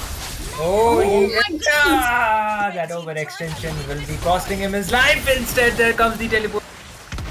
AOTG out, but connecting body. Respect, losing out respect, it was not definitely a good idea, because IGN, they only have the inhibitor tower standing, and Peak to plummet, they have the one tower advantage, but this time Aaron the creator gets a kill onto that duo. And Aaron, his damage is actually coming up online, but at what cost? Because IGN, they just lost 2 of the towers, and one of the inhibitor also goes down, but somehow they are able to defend that base. Yep, definitely. They will be managing to defend the base, but quite a close call for themselves. But still, their inhibitors are looking quite juicy for the side of Team Peak to pop them out. But as we see, they won't be rushing it out quite much, and it's gonna be taking it quite slow. But Chip on the top lane, though, maybe waiting for someone to pass by so that he can pop out the shotgun. Right into the trap. The teleportation being used out. The flicker has been used, but Yai Papa tries to hunt him down. There goes down, which goes down. Yai Papa gets taken down onto the process as well. He tried to target lock that Sicilian, being aware of the fact that Sicilian is a late game insurance, and his damage will be ridiculous quite onto the late phases of the game. The Sicilian should be a priority, and Yai Papa gets the Sicilian, but at what cost? He ends up losing his life as well. That will be a 1-for-1, and it will be depending upon how well Peak to plummet will be initiating. They are still trying to dive in, and they have the towers as well as the minions are also online. And Jocelyn, the yin yang has been used out, but the damage will still not be enough. But Peak to plummet, they bought enough time. They are getting another inhibitor tower.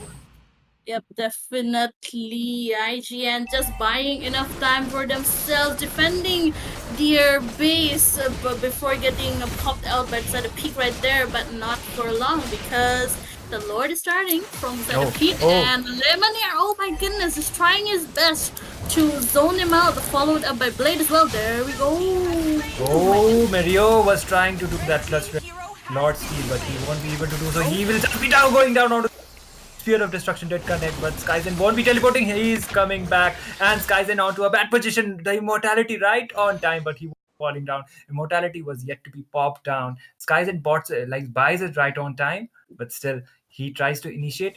He doesn't get taken down. The immortality is still there. So Skyzen, he can be, maybe swapping out the immortality later with other items like the rose gold. So it will be depending upon that team fight. But the Lord is marching from the top side. The lane sinking should be there. And IGN, they are still trying to initiate. And unless you get the trade onto those initiations, it might not be worth it. Respect. Okay, he will be going back. He doesn't have his purple buff yet. So he won't be, able to use out those cables quite frequently. Oh my goodness. I mean, the pressure is really onto the side of Team IGN right now. Even though they were winning up the first game, the early game, they were just getting gapped by IGN right there. Gets destroyed. Oh, the Spenny! Respect! Crystal is wide open as well. They are still trying to initiate the kill onto which Lemona goes down onto the process, and the creator fights back as well with the killing spree. That will be a two for one actually, which is the only member goes down. But IGN, they are able to defend it somehow, even though they have lost all of their towers. Peak to plummet, they were forced to go back because they were aware of the fact that they just lost the jungler, and Skyzen alone could have been targeted out quite easily because they had the Gotout Kacha as well as Mirio could just dive in directly. So Skyzen doing a really good job onto this game, even not being taken down once the way of the connecting onto the direction he wants, and Chow will just be going back. Okay, diversion coming up from the Nope. Luoi. No, the diversion is there yet, and overextend. Both of the teams. It's already the late phase of the game, and they are not overextending any team fight. So it's actually a good sign because they will just be ending up losing their members and maybe throwing out the game as well. But one thing is, which has 308 stacks onto him. One thing is like Lancelot is targeting him a lot, like those punctures as well as those dashes coming up from him. If he is able to save himself from the Lancelot, then maybe Wedge can do something on this game. Yep, certainly. Right now, IGN, they have been quite careful around their base because it's quite wide open and they are not trying to take any unnecessary team fight. Have trying their best to clear out the lanes. And as you said, Reach is already at 300 stacks, so it's gonna be quite hurting up. But once again, I were the play coming onto the bush, but will they be getting caught though quite early around that diversion because the Lord is about to spawn once again. This is gonna be the enhanced Lord and it is gonna be quite advantageous for both the sides if for any of the sides if they do get their hands on the Lord. So both the sides they might be looking around to contest that Lord as we speak. AOG Lemonade will be noticed. But he goes down onto that process. Kaizen under the winter round right on time, from which he is able to save his life. Look at Respect. The flick combos coming up from the Chikondo from that Chow will be on right time. Respect goes down, and maybe Skyzen will be able to chunk down that Lord. IGN just lost the jungler, so the clutch retribution play might not be there because the Sicilian look at he goes back with the bad speed, almost getting taken down, and the creator goes down onto the process as well.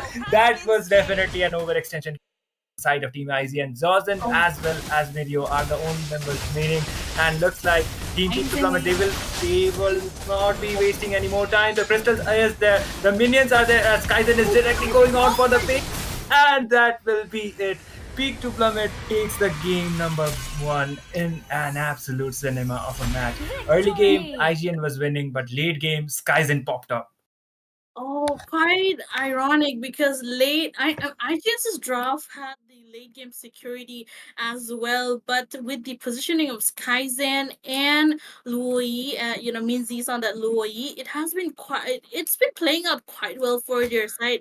But the thing is, they were more focused around the neutral objectives around the map, more objectives around their side.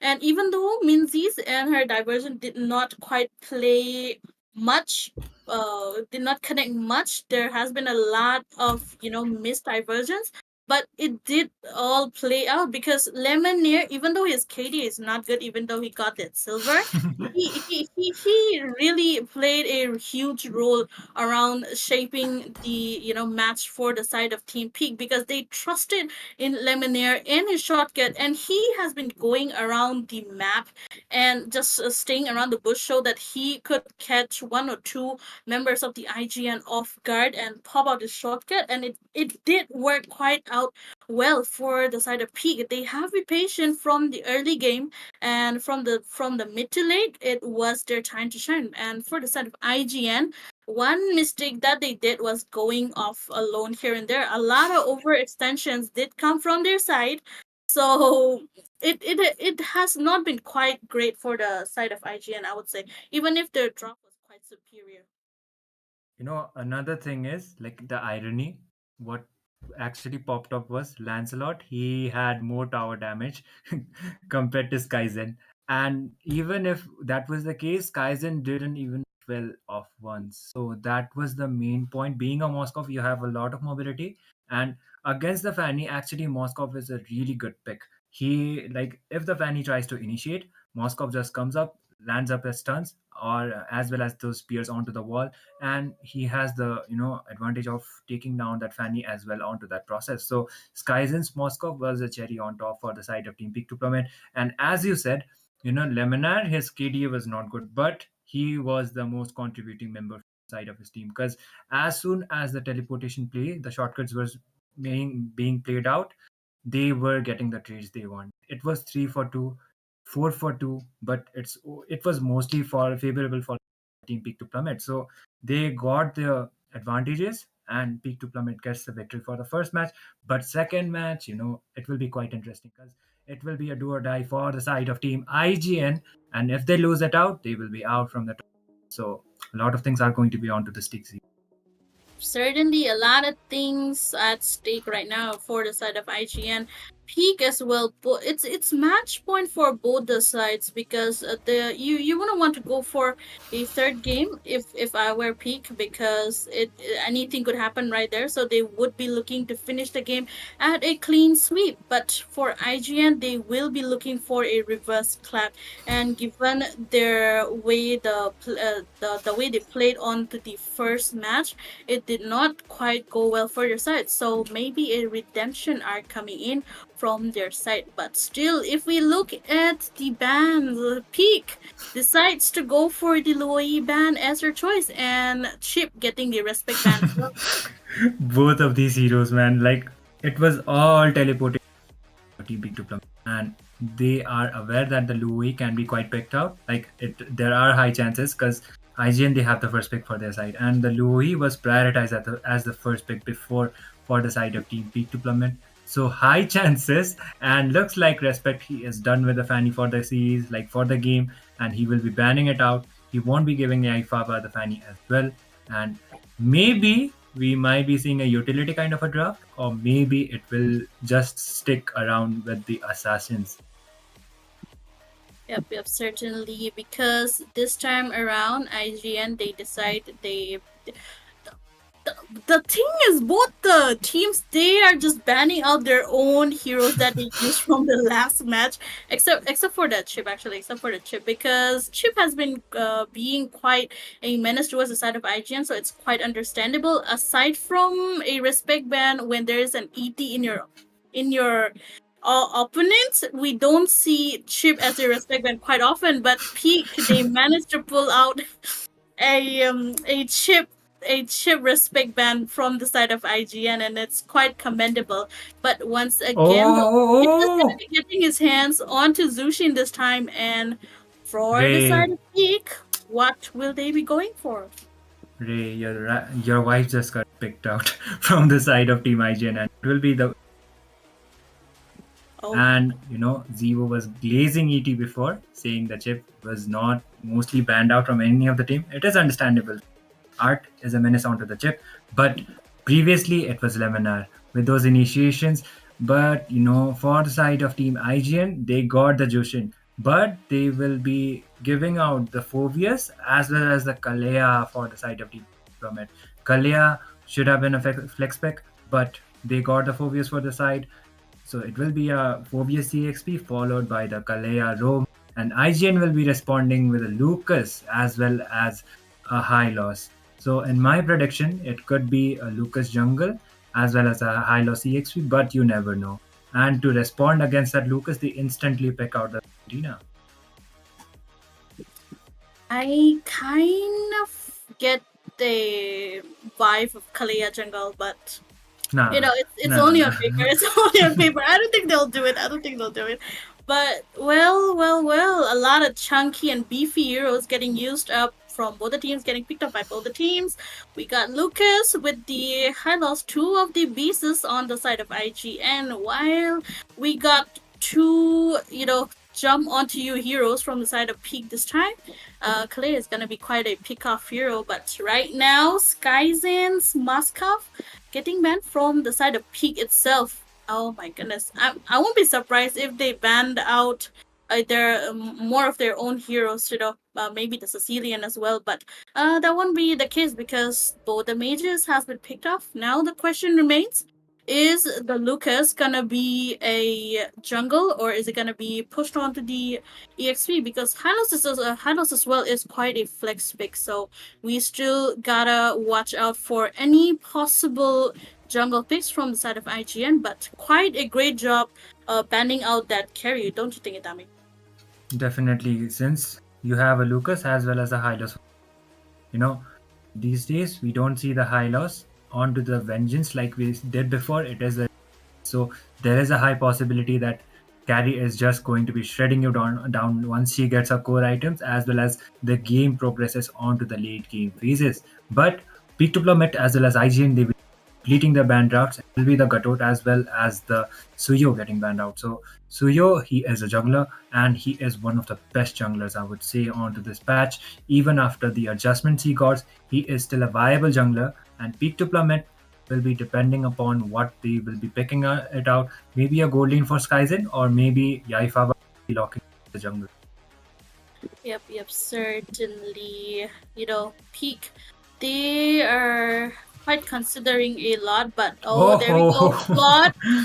He does good against tanky heroes, just Definitely. equip the Demon Hunter sword and it's quite game over because he has to engage and disengage capabilities as well, so it's gonna be working out quite well. He can definitely, jump in and out of in any sort of team fight situation, pushed out by the side of IGN because they do have the high loss with this glorious pathway on the side, so it's gonna be quite hard to catch the Claude unless you're prepared to go around the map, chase him out, but still keeping the last slot for the jungle. For the side of Peak, just having the surprise element onto your side, but there we Lucas go. jungle. Bruno, guy with the balls coming out, staying with the yo-yo girl coming in. So Lucas, he is pushed onto the jungle. Yep, the CC. Okay, the Nolan is also getting picked out. So assassin against against a fighter, and you don't have the heals for your side except the color. If she is able to land those punches, then the heals will be coming over. Before that, she will not be able to provide it, but still Kalea is still a viable pick, and the Claude can come up as one of the best pick from the side of TP to Plummet if Skyzen is able to get those farms and he doesn't get taken down quite often. Onto the previous game, he did tremendously, like he performed tremendously, and onto this game as well, it will depend upon how Aaron the creator will be able to get out on claim. Aaron goes out with a Bruno. That is one of his signature picks actually. And Bruno, he can dish out a lot of damage at Kalea too. Because Kalea, she is more of a support fighter and she doesn't have that much of an HP like the Hylos does. So it could come up quite of a disadvantage. For the initiations, there is the Hylos. But for the side of team pick, it's only the Kalea as well as the Phobius. Yep, definitely the Kalea and the Phobius for the initiation. Although Phobius is really good for, being in a team fight, forcing out a team fight. Kalea, she is more of a pick off hero, right? So she's gonna be coming around the mid fight, giving you the heals and probably running away because that is how she is usually played, right? The fighter support that we have in our game. First one to be but yeah, not kind of like unlike someone who just throws a punch onto the ground. You won't know who I'm talking about, but you'll see soon around the Naruto collab. But still, on to the second match of the day, best of 3 series. First point onto the side of Team Peak and a match point for the side of Team IGN right now. Both the teams are gonna be washing their backs out. Definitely. And IGN, they are on a do or die kind of a situation. For Peak to Plummet, it is the match point. So a lot of things are onto the stake. And if IGN, ends up losing the series, they will be eliminated from the tournament. So a do or die. And IGN, hopefully, they will pull out the Lucas Jungle quite tremendously onto the early game phases because that is the main point where he will be shining. and hopefully they will just be doing it out quite perfectly. Okay, Lemonade is still not level 2, as well as Jocelyn is not onto that level yet, but the basic rotations are only going around. They are trying to get the level 4 mark as soon as possible. Look at the poking games going around. Kalea just died, but she won't be able to get any trades for now. And IGN as well as Peak Deployment, they are playing it out quite disciplined. Yep, definitely a lot of poking games coming around here and there, but onto the bottom lane though, Aaron the creator, and as well as respect. Oh my goodness, the slither of HP almost would have been taken out, but Lemonade trying to go for a snipe, but no, he decides not to take any team fight because he does not have anyone around himself. Yeah, for now, even if it's just the poker games, respect, he should be aware of the fact that the heals are there for the side of his team. It's the high loss. Unless he uses his revitalize as there, he won't be able to sustain as much as a healer does your team. So the level 4 mark is already has been spawned, but Peak Deployment as well as IGN, they haven't got the first bloods yet. So it will be depending upon them. Okay, look at which already playing with trying to poke down Leminar as much as possible. Turtle being contested from Yaifaba, and most probably he might be able to get it unless Zozen comes up with a really good play. The base form comes up, and Yaifaba that Infernal Pursuit being used out. Leminar gets the kill. Zozen gets the kill as well. That should be a 1-for-1 first blood going for the side of the Deployment. They are still initiating. There is the bomb. Phobius just dives in. Zozen is able to escape somehow with the low HP, but on to the mid. Okay, Mirio was able to find that trade. Yai Papa goes down onto the process 2 for 2, but the Turtle going out for the side of Team Peak Deployment.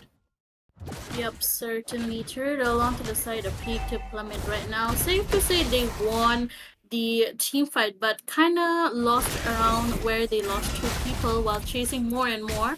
And IGN, kudos to them for taking out the traits that they need, certainly. But oh my goodness, Mirio being a minion onto Phobius right now. I mean, the amount of damage coming in from her Curtain Call and her Yo-Yo Blitz all together, it's gonna be quite hard. But oh, Phobius Flicker gets baited out from his side. Good trade, actually. Mirio has an advantage because the CC is a good answer. The leaning phase, she is quite of a counter unless Phobius just pops out his vengeance. But onto this game, he has the flicker, so the sustainability will not be there onto the early game phases. And the Phobius, he needs to be playing it out quite safe on not getting those yo-yo hits as less as possible. So that is the one thing he needs to be avoiding. And for now, both of Team Peak Deployment as well as IGN, they are not overextending any team fights. Basic rotations as well as the neutral objectives are being focused on. And Peak, if the initiations are there, if they are up to the point that they might be the ones having the higher rate, because the composition relies onto the fights. There is the Tsunami Slam, right? Point. Mirio goes down. Yo-Yo Blitz was used onto Skyzen as well as Leminar, but IGN fails to back Mirio up on time. The turtle has been spawned, and looks like it might be a turtle for the side of Team Peak Deployment. As Yaibaba, okay, Skyzen goes out with a blazing duet. The initiation has been used out. Glorious pathway also from the high loss. Leminar was able to sustain the damage out somehow. He tries to dive in, and the beast form being used out by that Lucas. Look at which the crowd control coming up against that Lucas, and Juzen just goes back, and Leminar goes down onto the process, but Yaifaba gets the turtle somehow. Peak Deployment gets another objective, but it will be favorable for the side of Team Pick because they got that 1 kill advantage. Yep, gets the turtle somehow. Lady Luck is definitely on his side as well with the timing. But right now, IGN is facing quite a trouble as the neutral objectives get secured from the side of Peak right now. Even if the goal difference is not that much, they are still in the lead. But oh my goodness, Lemonade jumping off the wall, trying to go for an engage on the witch, but won't be having the time of his life. But onto the bottom lane though, I think Team IGN, they kind of need to focus on Skyzen once again, because that was a mistake that they did in the first game as well, because Skyzen was left open. He had zero ganks on his lane, successful ganks actually, so they kind of need to pay attention onto his lane right now. And we do see 2 of the members around the bush, beating around the bush, but they won't be engaging any further. But Witch is actually doing a really great job with her lantern, just looking around the bush so that he does not have any possible gangs coming in from their side, like peekaboo, here I am type. But still, top lane CC. Oh! Video! Oh, the Oh, vengeance being used out by him. Somehow fracture being used out by the Nolan. Infernal Pursuit being used by right on time, but Dog Man, he won't be able to sustain it out. Somehow, the tower damage gets him onto the bot side. Look at the blazing. So then he used that out this brilliant strategy, but okay, the respect goes down onto the process. The initiation has right been used out, which comes out with the Crimson Beacon onto the Lucas. The Valentina uses out the ultimate in order to copy out, which goes down, and this time Valentina gets another kill.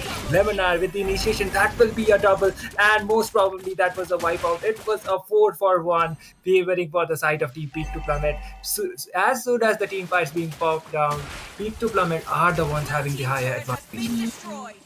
Yep, certainly. Just dominating right from the early game, right, Tamir? Unlike the first match that we saw. But right now, things are looking bad for the side of IGN. They lost their first tier turret on from the top and bottom lane as well. But yeah, look at that! Nah. You know, he was out of position there. And IGN did a great job cutting him out. And Yaifaba, the turtle shield, will still be there actually, but he goes down onto the process.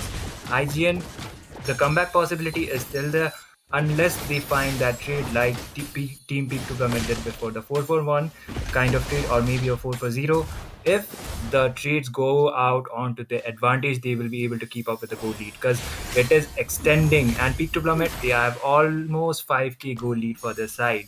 So looking at the itemizations too, Aaron the creator, comparing to Skyzen, he is still some gold behind. So Peak to Plummet, their main objective is give the gold laner the farm as much as possible. Skyzen, he only has the assist, but he is doing his job quite tremendously, going in, getting those neutral objectives like the towers and initiating onto the team fights. The damage is definitely there. Deja vu moment, I would say, Tami, because last time we checked the items as well, both of them had the Has Claws and the Berserker.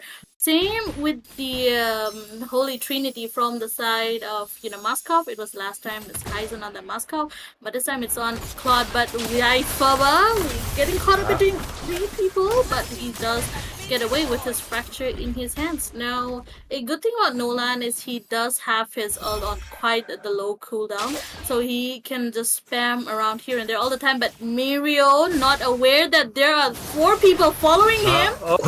Mirio, he does.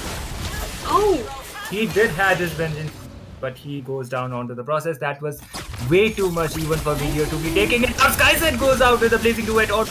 The damage is there, but the overextension. He was the only one out onto the tsunami slam being used out by that Kalea. Lemonar was still able to escape with the flicker. And there is the initiation. Infernal Pursuit also comes up from the Dogman, but they just fall back. It is a 1-for-1 trade. Mirio for Skyzen and the Lord being spawned. Peak to Plummet still having the advantage. They still have the jungler as well as IGN. They do have the jungler, but the initiation, they will need, Mirio as the frontliner as well as Zosin. Yep, and XP traded for a gold laner. At this point of the match, I think IGN, they won the trade right now, but still another team fight happening out around the Lord. Yaifaba goes down. Might be IGN this time. Respect gets the Lord. IGN gets themselves. The concealed play being used out by them in order to escape. And looks like Team IGN, as with the Lord, they will be trying to focus onto those neutral objectives, trying to get that towers, being aware of the fact that Peak to Plummet, they are quite low on HP. Skyzen just goes in with a blazing duet, trying to clear those lanes, and he will be able to do his job. Oh, the tsunami slam being used out onto Respect. That was an overextension, and Respect as well as Skyzen will be falling down. That will be a mega kill for that Valentina, which gets the trade, and it will be a 3-for-1. It's only Respect going down. So IGN, they are definitely fighting back on the late phase of the game, Zico. Yep, certainly. But even the creator right now with Bruno, the guy on the balls are starting to hit quite hard, even though he has been quite patient around the whole team fight, around the whole match. It's 11 minute mark almost, and his damage is gonna be coming up quite soon. But respect onto the Lucas. He has been, being the front line with Hylos altogether. But still, being a jungler, he did manage to get the Lord, so it's quite a good one. But right now, if you look at the items, there we go. The Malefic gun onto the side of Bruno, so he's gonna be getting the extra range and quite gonna be in a quite safe range. But Phobius, he does have his blade armor, so the balls might just hurt him back. Maybe or maybe not. That regarding the balls reference, but okay, the glorious path. On the back once again, he goes back and somehow he is able to escape. But okay, respect. Look at respect. He was trying to dive in, and they use out their conceal. The conceal being forced out in order to escape. IGN with that initiation, but they were not able to find those streets. Lord about to be spawning onto the next minute, and Peak to Plummet, they are trying to have that map advantage as much as possible. But in terms of objective, they are quite even. Because IGN, they have 2 towers as well as Peak, they got only 1 tower advantage. Yep, certainly. We just saw Zozen picking up the Radiant armor. Now, aside from Valentina, they do not have anyone in the magic damage section. But I think a Radiant against a Valentina, I feel like Athena would be much better given that the shield she provides as well. But still, right now, it's gonna be quite the magic defense up as well. But right now, Zozen gets caught off guard. Oh my goodness, even with Radiant, the amount of damage Valentina is doing, he's 40% of the HPs is the only one remaining, and right now the Lord's gonna be spawning onto the top lane while both the teams are just gonna be clearing out their jungles, having more and more farm in their hands. Peak looking around the Lord, starting the Lord dance right now, but Glorious Patrick was used out by that high law. Kaizen goes out with but Aaron the creator was able to dash the damage. That is the double for him. There is the shutdown. IGN are fighting back and looks like they will be able to get the Lord as well, which is quite low. Trying to escape. Look at those poke coming up from him, but which that might not actually be a good idea because you might be getting down. This time the retribution being used out. That will be a double for that Nolan. And the Lord was forced to reset. That was definitely not IGN was expecting. 4 for 3, but respect as well as Milio are the only members remaining. Yaifaba is still alive, and that is an assassin. He can just dive in and do that clutch retribution play, but the retry has been used out by Yaifaba. Yep, certainly. So both the teams cannot go for the Lord right now because they do not have the backup, but Peak is the first to reach around the Lord pit, so it's gonna be maybe another brawl out coming in, maybe another deja vu situation. But the side of IGN is quite far to reach the Lord, but Zozen is there. Maybe pop out the glorious pathway once again. Wait for the Lord to get the Lord to reset once again, because before they go for the Lord, they should be popping out 1 or 2 of their opponents right now, because with a full 5 member defending contesting for the Lord, it's gonna be quite hard for both the teams. So you still gotta play it safe, but Kaizen just stacking up his passive right now. Okay, there we go. BMI gets on the clutch, and once again going around checking the bush, but Yaifaba might be cooking something because he's been beating around the bush. But there we go. Lord starts from the side of IGN, and is it gonna be reset? Still no. Oh, there we go. Initiation is there, so now being used out on the Johnson. The revitalize was also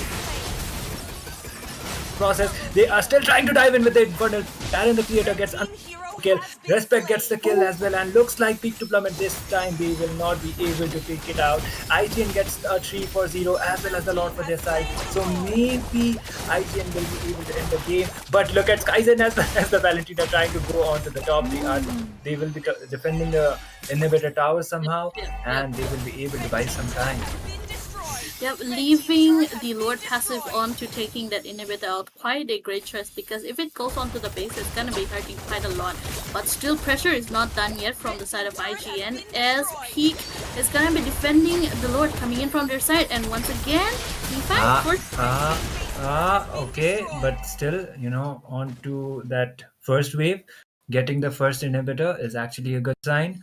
And looks like onto the bot side, the Lord's HP is 20,000. So it is not that high. It is not the enhanced Lord, but still the damage should be there. The Glorious Factor being used out by that Valentina. Actually, the big ultimate was probably there, and looks like it will be able to slow it down. But the Suzanani slam comes. Kalea, the initiation coming up. Lebanon tries to go back, but Witch uses out the Crimson Beacon as well as Landon coming out from the side of Team IG, and the base is wide open, and it's like being plummeted. Defended as goes down the triple kill as well as a mega kill, which was able to get another kill as well. A complete wipeout, and IGN are able to fight back onto this best of three series, Evo. Yep, certainly a reverse sweep coming in from the side of IGN right now, showing that they have not yet given up. And it's gonna be both. It's gonna be leading on to a game three because both the teams they are not done yet. And if we look at the side of IGN right now, this time it's kind of reversed. The roles are quite reversed Mirio. because yeah, certainly Mirio being the goat out right here. So back to my point, the team which has been dominating the early game is the one getting that's ending up losing right now. Might be because about the other opponents has been quite patient about the whole game situation, wait for their whole team to have their items all together. But look at that, Aaron being the one dealing all the damage, followed up by Mirio on that CC. I mean, he did not have much of a damage item as well, but still a lot of damage compared to Aaron the creator. I agree. And Aaron, he just dived in, and the football, I'm not going to say balls, the football was able to dish out the higher tower damage. It was Team Peak Deployment before. It was the jungler actually, Yaifa with the tower damage, but this time Aaron, the goal lane, what he's supposed to do, he was able to do it quite well. And Mirio, the goat, the MVP, will be given out onto him. CC, against the Phobius, CC is actually a really good pick, and he was able to execute it so well that he actually carried out onto the mid as well as onto the phases of the game, which will be forcing out a game number three. So the decider is definitely tough. Yep, definitely. Decider is up for both the teams, and we are gonna be seeing quite a lot of more and more interesting match coming in from their side.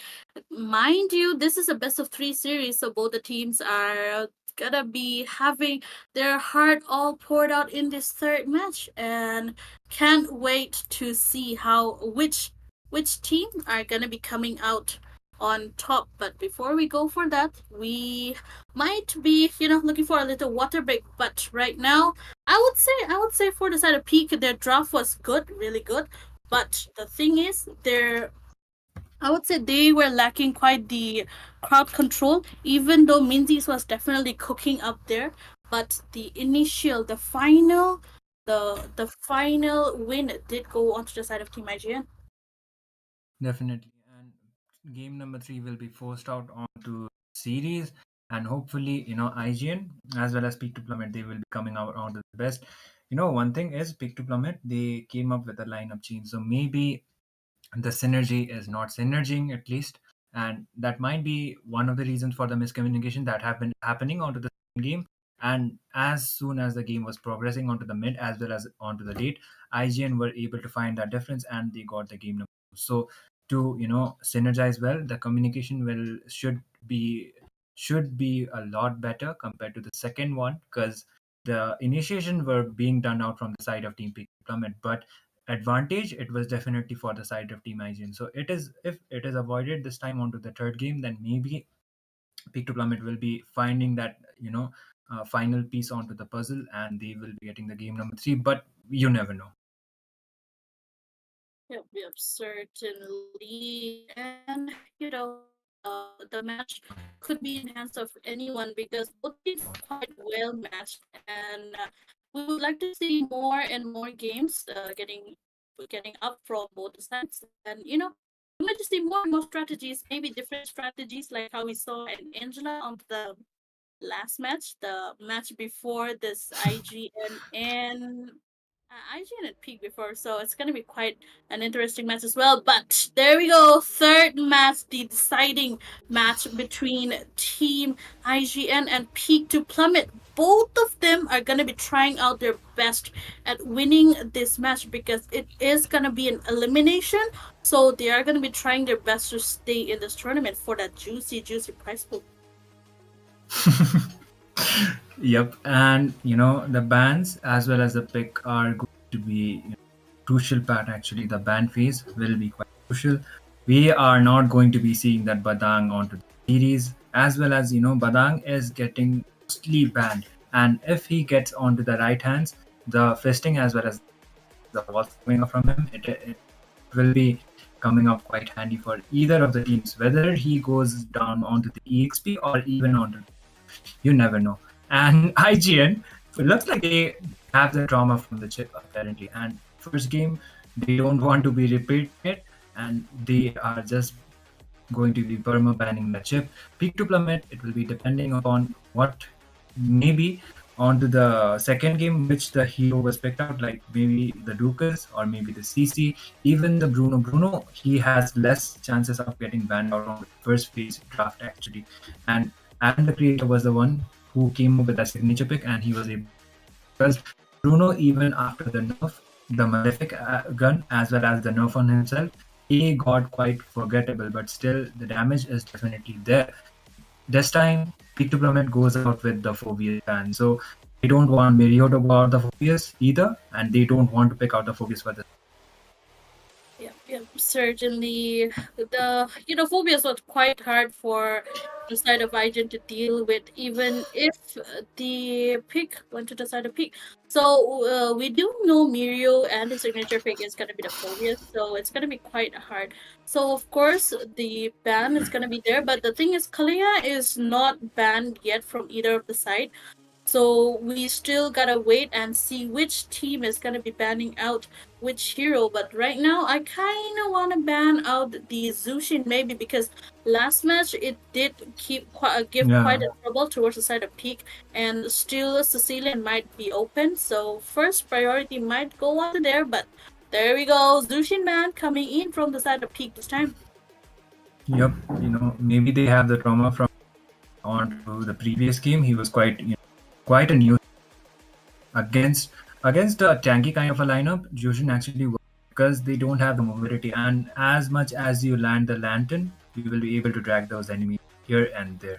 So that could have been the case, but unfortunately for this game, the Jushin is getting banned out. IGN, they might go out with a flex ban. Maybe the Hylos can also ban because he can go out onto the EXP as well as on position, and he is one of the best picks actually. So roam or maybe onto the EXP, wherever you put him, he does his work quite well. The horse, just dives in with a glorious pathway, initiates the team fights, and finds the treats for the side of the team. Yep, the horse being the menace. Too bad there's no cat to say meow in the game, but still, the Matilda will be getting banned out from the side of IGN this time because they do not want to give Peak. Oh my goodness, once again, Louis! Same draft as the first one, at least for Mage. And Teleport, definitely gonna be coming in, but is it gonna be a redemption arc? Because the first match, the Teleport did not go quite well most of the time, 80% of the time. But this time, I'm hoping the teleport does go quite well. It's not just the teleport actually, because it's the yin yang combo. And if IGN they tries to go out with any kind of a position, they will be having quite hard of a time. And IGN they go out with as well as Kalea picks for their side. So Kalea as well as the Lucas, I'm kind of unsure where Lucas is going to be going, because against the Louis, it will be quite tough. Oh no. Assassin versus Assassin battle once again? Oh, might be, because Lucas can still be on the EXP, same with Kalea. The two of the flex picks coming in from the side of IGN, so it's gonna be quite confusing, but we won't know until the end, because Fanny... Are we gonna be seeing a Lancelot? Might be. Hmm. I mean, the whole Pig is swapped, but this time Pig getting that Fanny, so it's gonna be quite interesting. But the Moskov will be getting out for the side of Pig, so they are prioritizing the goal lane because they do not want to not Oh, want him to ban out in the second phase. But right now get the catch out, which means yep. Lucas is on the jungle, so an assassin going against a fighter. Zozin likes going out the gacha quite much. It is understandable, but against a Fanny, Lucas onto the early as well as on the mid, he might be quite strong. And onto the late game phase as well, the sustainability will be there. But if the Lucas is onto the low HP, the Fanny can just use the cables, go out with the cutthroat, and get the kill. So that is one thing Respect should be avoiding, and the Kalia is there. So I do think the healer will only be the Kalia. If they got the support like the Florent, it could have been a different case, but for this game, it will be depending upon how well Zorzin comes up with the initiations. But I do believe, might actually not be Zorzin onto the room with the Gatotkacha. Instead, it might be Zorzin, Zorzin with the Kalia onto Mm-hmm. the room, or maybe Mirio with the Gatotkacha. But these two are flex picks, so it's Yeah. quite confusing actually. Yeah, certainly a lot of flex picks coming in from the side of IGN trying to play the mind games because you might be, you'll be caught off guard because one wrong pick and it would be quite game over for you since throughout the whole game draft is 60% and execution is 40%. So we still gotta watch out. But right now, High Loss and Tigreal getting banned from the side of IGN. Quite interesting on that Tigreal though. Maybe hoping for Tigreal and Loi combo implosion. So quite if the guess was good, then it would be quite good for the side of Team IGN. But right now, Claude getting banned out once again. Same with Vixena coming in. So another interesting ban, given that Team Peak they do have their okay maybe a Valentina for the Loi, but it does not quite fit into it. But Ah, oh my oh, goodness, oh. Aaron getting the Granger once again. Granger got nerfed, so I was not sure that Aaron will actually go Granger because the dash has been reduced quite a lot, and you won't be getting those visions once you land those that sonatas or those bushes. So that will be a crucial part that Aaron needs to be aware of. But the damage is still there from the Ranger. And against a Fanny as well as a Morkov and a Louis, the tanky composition is not. So it can be quite advantageous. But speaking of tanky, there comes the Chow as well as the Khalid. So early game wise, peak to plummet, they are quite squishy. But as soon as as much as the game is progressing, the Chow as well as the Khalid, they will be able to some damage. IGN, they need to play a lot aggressive Oh fights. Novaria comes up. yeah, I was hoping for a Navaria in any point of the match because where does Aloy? There's gotta be a Novaria somehow. But with the recent nerf on Granger, since he does not give out the bush vision anymore, so having a hero to check around the bush would definitely be quite good for the side of IGN, given that they have the Luoyi on their side now. A Luoyi, a paired with a Khalid and a Chow all together. Three of them are gonna be quite aggressive if the diversion does land on point. The Raisin Sandstorm is going to be stunning him out, while Chow will be going for the backline for the Witch or Aaron the Creator because he's going to be a pick-off hero right now. So it's going to be quite interesting. But is that a Chow on the EXP? Since Lemonade is on Khalid, so Khalid Rome and Chow EXP. Can be the case actually. We did see the Chow previously on game number one. They are going it out quite with a similar draft, and Chow EXP is highly possible. For those initiations, Khalid Rome can also work out, but he won't be as tanky as compared to the Gatot Kacha. So Zozin goes out with the Gatot again, and apparently Mirio is that EXP Kaleas.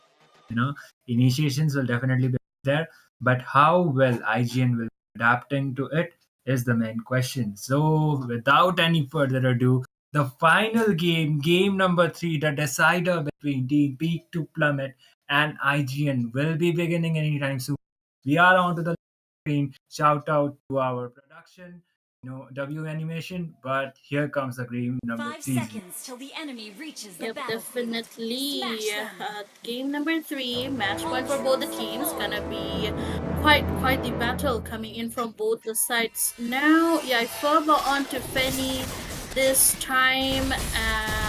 Gonna be quite interesting. Might go for another. Might go for an invade on the blue buff. Who knows? But still, you gotta play quite aggressive because you got the Khalid as well.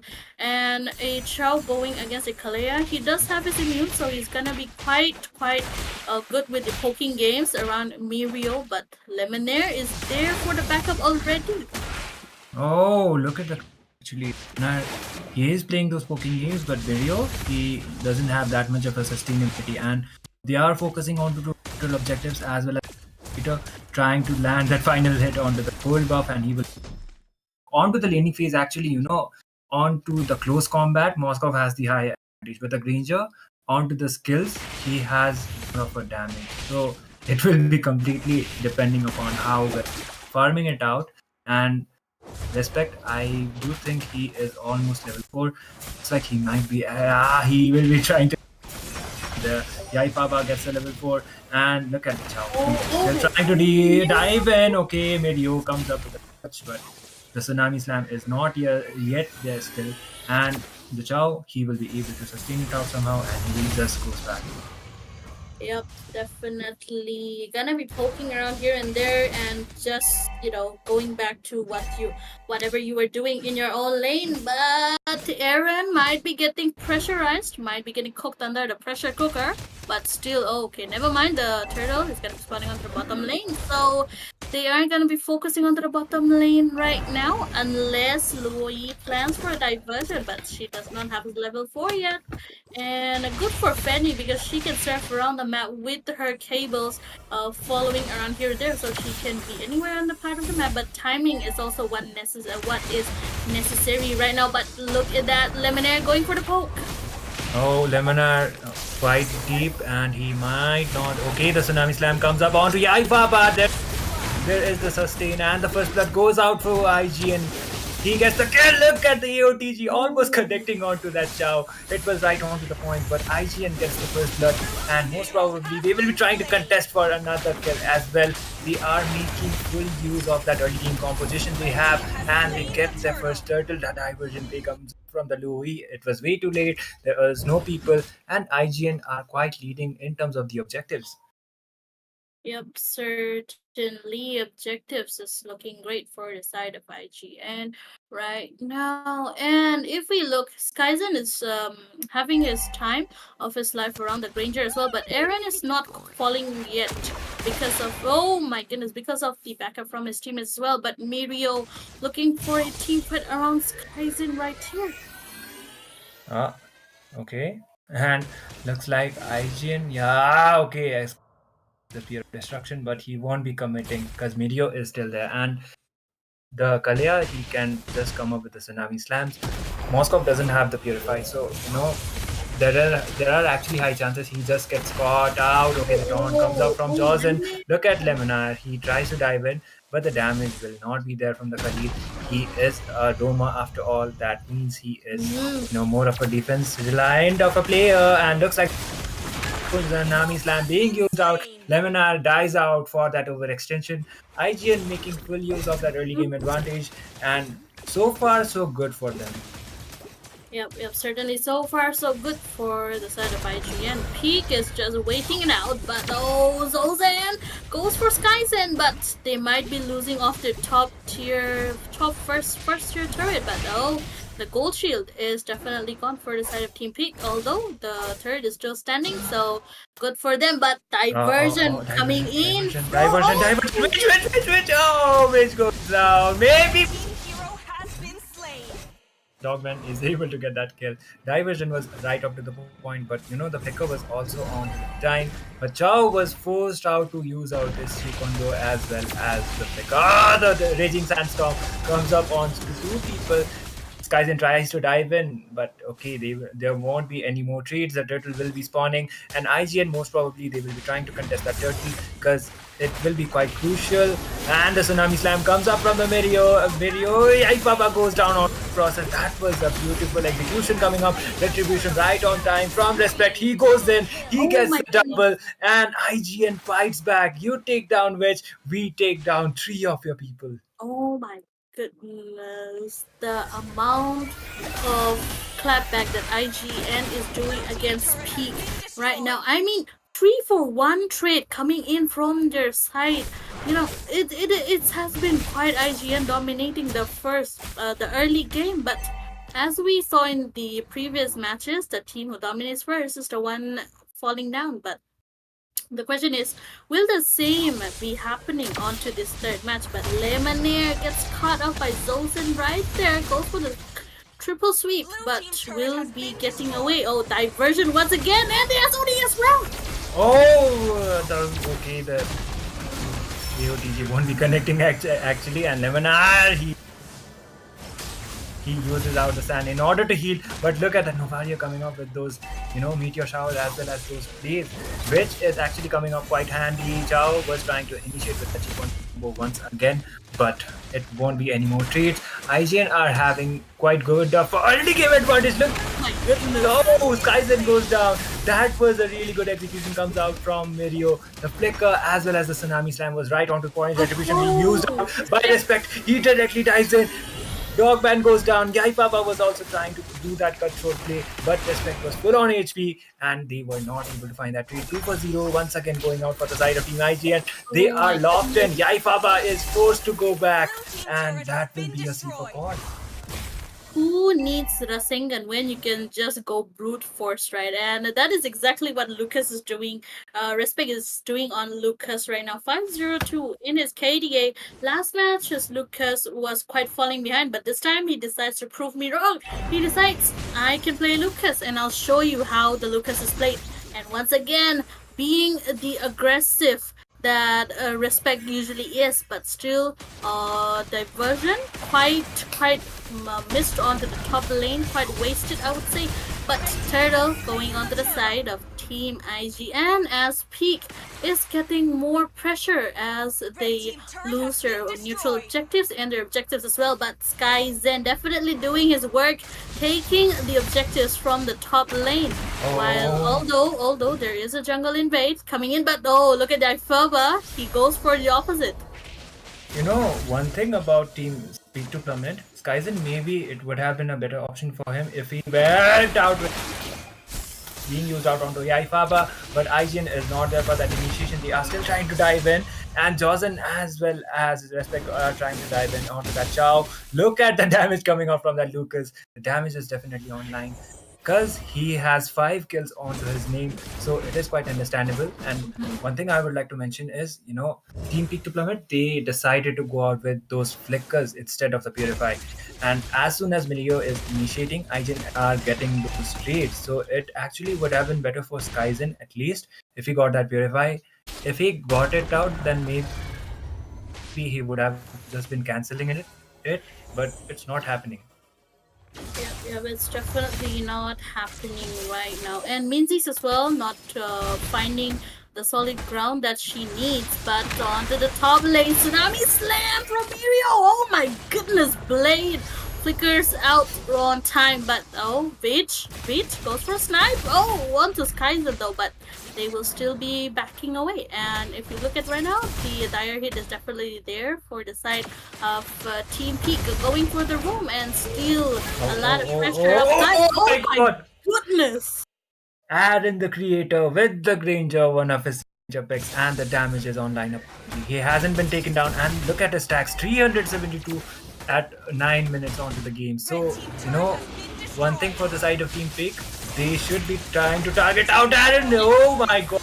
Time it's down, and look at the Chao. He just drives in. Yaifapa with that Sonata right on time. This time Skyzen goes down onto the process. That was a snipe, actually, a beautiful snipe coming out from that. Beach has been sniping around here and there with her Astral Meteor, but Lemonade just casually surfing around the Lord Pit. And once again, IGN has been dominating ever since the start of the game, and the Lord is in their hands. Now, the question is, will they be able to put more and more pressure onto the side of Peak? Because if they don't, and if Kaizen gets the farm, then it's gonna be game over. But right now, Kaizen is not looking quite wealthy at all. But oh my goodness! Oh, Tsunami Slam being used out onto Skyzen. That was not a good idea, Skyzen. Purify, and you will be taken down just like that. 0-4-0. He's not having a good time, definitely. Yep, Oh, Papa tries to dive in, but there goes down. Overextension being showed out from the side of Team Peak to Plummet. They are just losing objectives as well as the team members. IGN, they are making full use of that early as well as the mid game draft. And for the late game, you have the Granger for side. So what else do you want? And one thing for the side of Team Peak, hold it out as much as possible. You have your lead game resources like Skyzen, but he is on 0-4-0. So that is the main question. Yep, certainly. But another team fight might be breaking out. I mean, oh my goodness, Kaizen. TG comes up on 2 Lebanon. That is the monster kill for Aaron, the creator. Forced out by, but still the objective has been secured. Yaifaba might go down this time. Zhao is trying to initiate with the Chikondo combo. Aaron to be popped down, and he should be going out back. Yaifaba tried to do that damage, but still he won't be able to do that much because he doesn't have his purple buff yet. Mirio, look at Mirio actually trying to just grab out the Fanny. If he's able to do so, then definitely that's a kill. It's certainly a kill, but once again, oh my goodness, a lot of brawl coming out. Itami, godlike for respect, and IGN are definitely online. But still, he won't be able to do so. Fanny, completely reliant onto the base. As the purple buff won't be there, you won't be having the Fanny won't be able to do much onto the game. That is quite acceptable. And IGN, most probably it's only the inhibitors for the side of Team Peak to Plummet, and the top inhibitor is already down. So the next slot will be a crucial one, and Peak to Plummet, they will be trying to contesting it out. But look at the Novaya as well as the combination. It's actually coming up. You hit out with a Meteor and go out with a Death Sonata. If they try to escape, just it's the Meteor and the Death Sonata that secures the kill. Yeah, certainly. I mean, a Navaria and a Granger combo is really good because of Navaria's ult. Her Astral Echo gives the hitbox capacity, so it works out well with his Death Sonata. But once again, Kaizen connecting out his SOD around the Lord, but still no sign of Team Peak, and goes to IGN with no contest whatsoever. But right now, Kaizen going for a split push, will be recalling back on time, maybe, but oh my no, Skyzen, nah, you will going down that godlike for Aaron the creator, right on time, the AOTG as well as the initiation from Mirio, and he won't be there to defend it. Oh my god, look at that Meteor connecting from which he snipes that Luoi down. They are getting the redemption. IGN might be able to secure this game as well. Mid lane, they have the minions, and on from the top side, the Lord is marching. Lemonar won't be able to sustain the damage back with the flicker.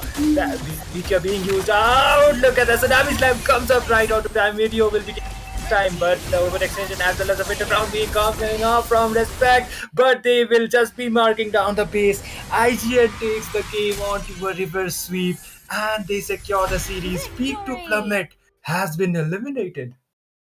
Yes, so who would have thought IGN would be going for a reverse back-to-back victory on their hands after their first loss against Team Peak? Right now, Peak, their composition was good, really good, but the problem was Kaizen. He picked up on the flicker rather than the purify, so definitely underestimating Kalea. And her tsunami slam, her grip is too tight, to be honest, to get away. And you do need to have at least a purifier or an immune skill to be able to get away from her clutches, and that is what Skyzen needed. But he decided to underestimate Mirio on that Kalea, but still quite a great job coming in from the side of IGN, getting dominating ever since the start of the match, even if it was a Fanny going against a Lucas. Lucas has been quite consistent, has been quite aggressive as well. So he did work out quite well. And can't forget Aaron, the creator, onto the Granger and Vich on the Novari as well. Two of the most godly combo in the game because of their hitbox capacity and their increase. Even though Granger was definitely nerfed, Aaron, he just proves why he is really good on the Granger. Exactly. And GG's for the side of Team IGN. They secured the series. Actually, that was a sweep because Peak to Plummet were the ones who got the first game, and IGN come up with the reverse sweep. They came up with a strategy and they got their results. One thing, Peak to Plummet need would have been doing would have been better was not giving out the Kalia first. And second, even if you give out the Kalia, go out with the Purifies. Because, man, Mario coming up with those combos as well as those Tsunami Slams, they made sure their Hyper Carry, who was Kaizen onto the previous games, he was under farm.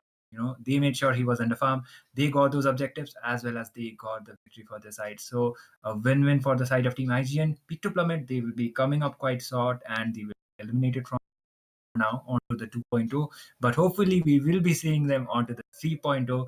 But for today, IGN are the victorious. Certainly, IGN will be advancing on to the next round. Sadly for Peak, they will be getting eliminated. Their journey stops here. But Itami, we still got a lot of matches coming on tomorrow. And unfortunately, this is the last match of the day. So we gotta bid goodbye to our viewers. Yep. So I would like to, thank everyone for joining on the stream and supporting us. Hopefully, we will be coming up. Like not hopefully, we will be coming up back tomorrow with more matches, and most of the issues that were happening. Hopefully, they will be resolved by tomorrow, and we will be coming up with updates as well. Till then, good night, everybody. Take care and stay safe.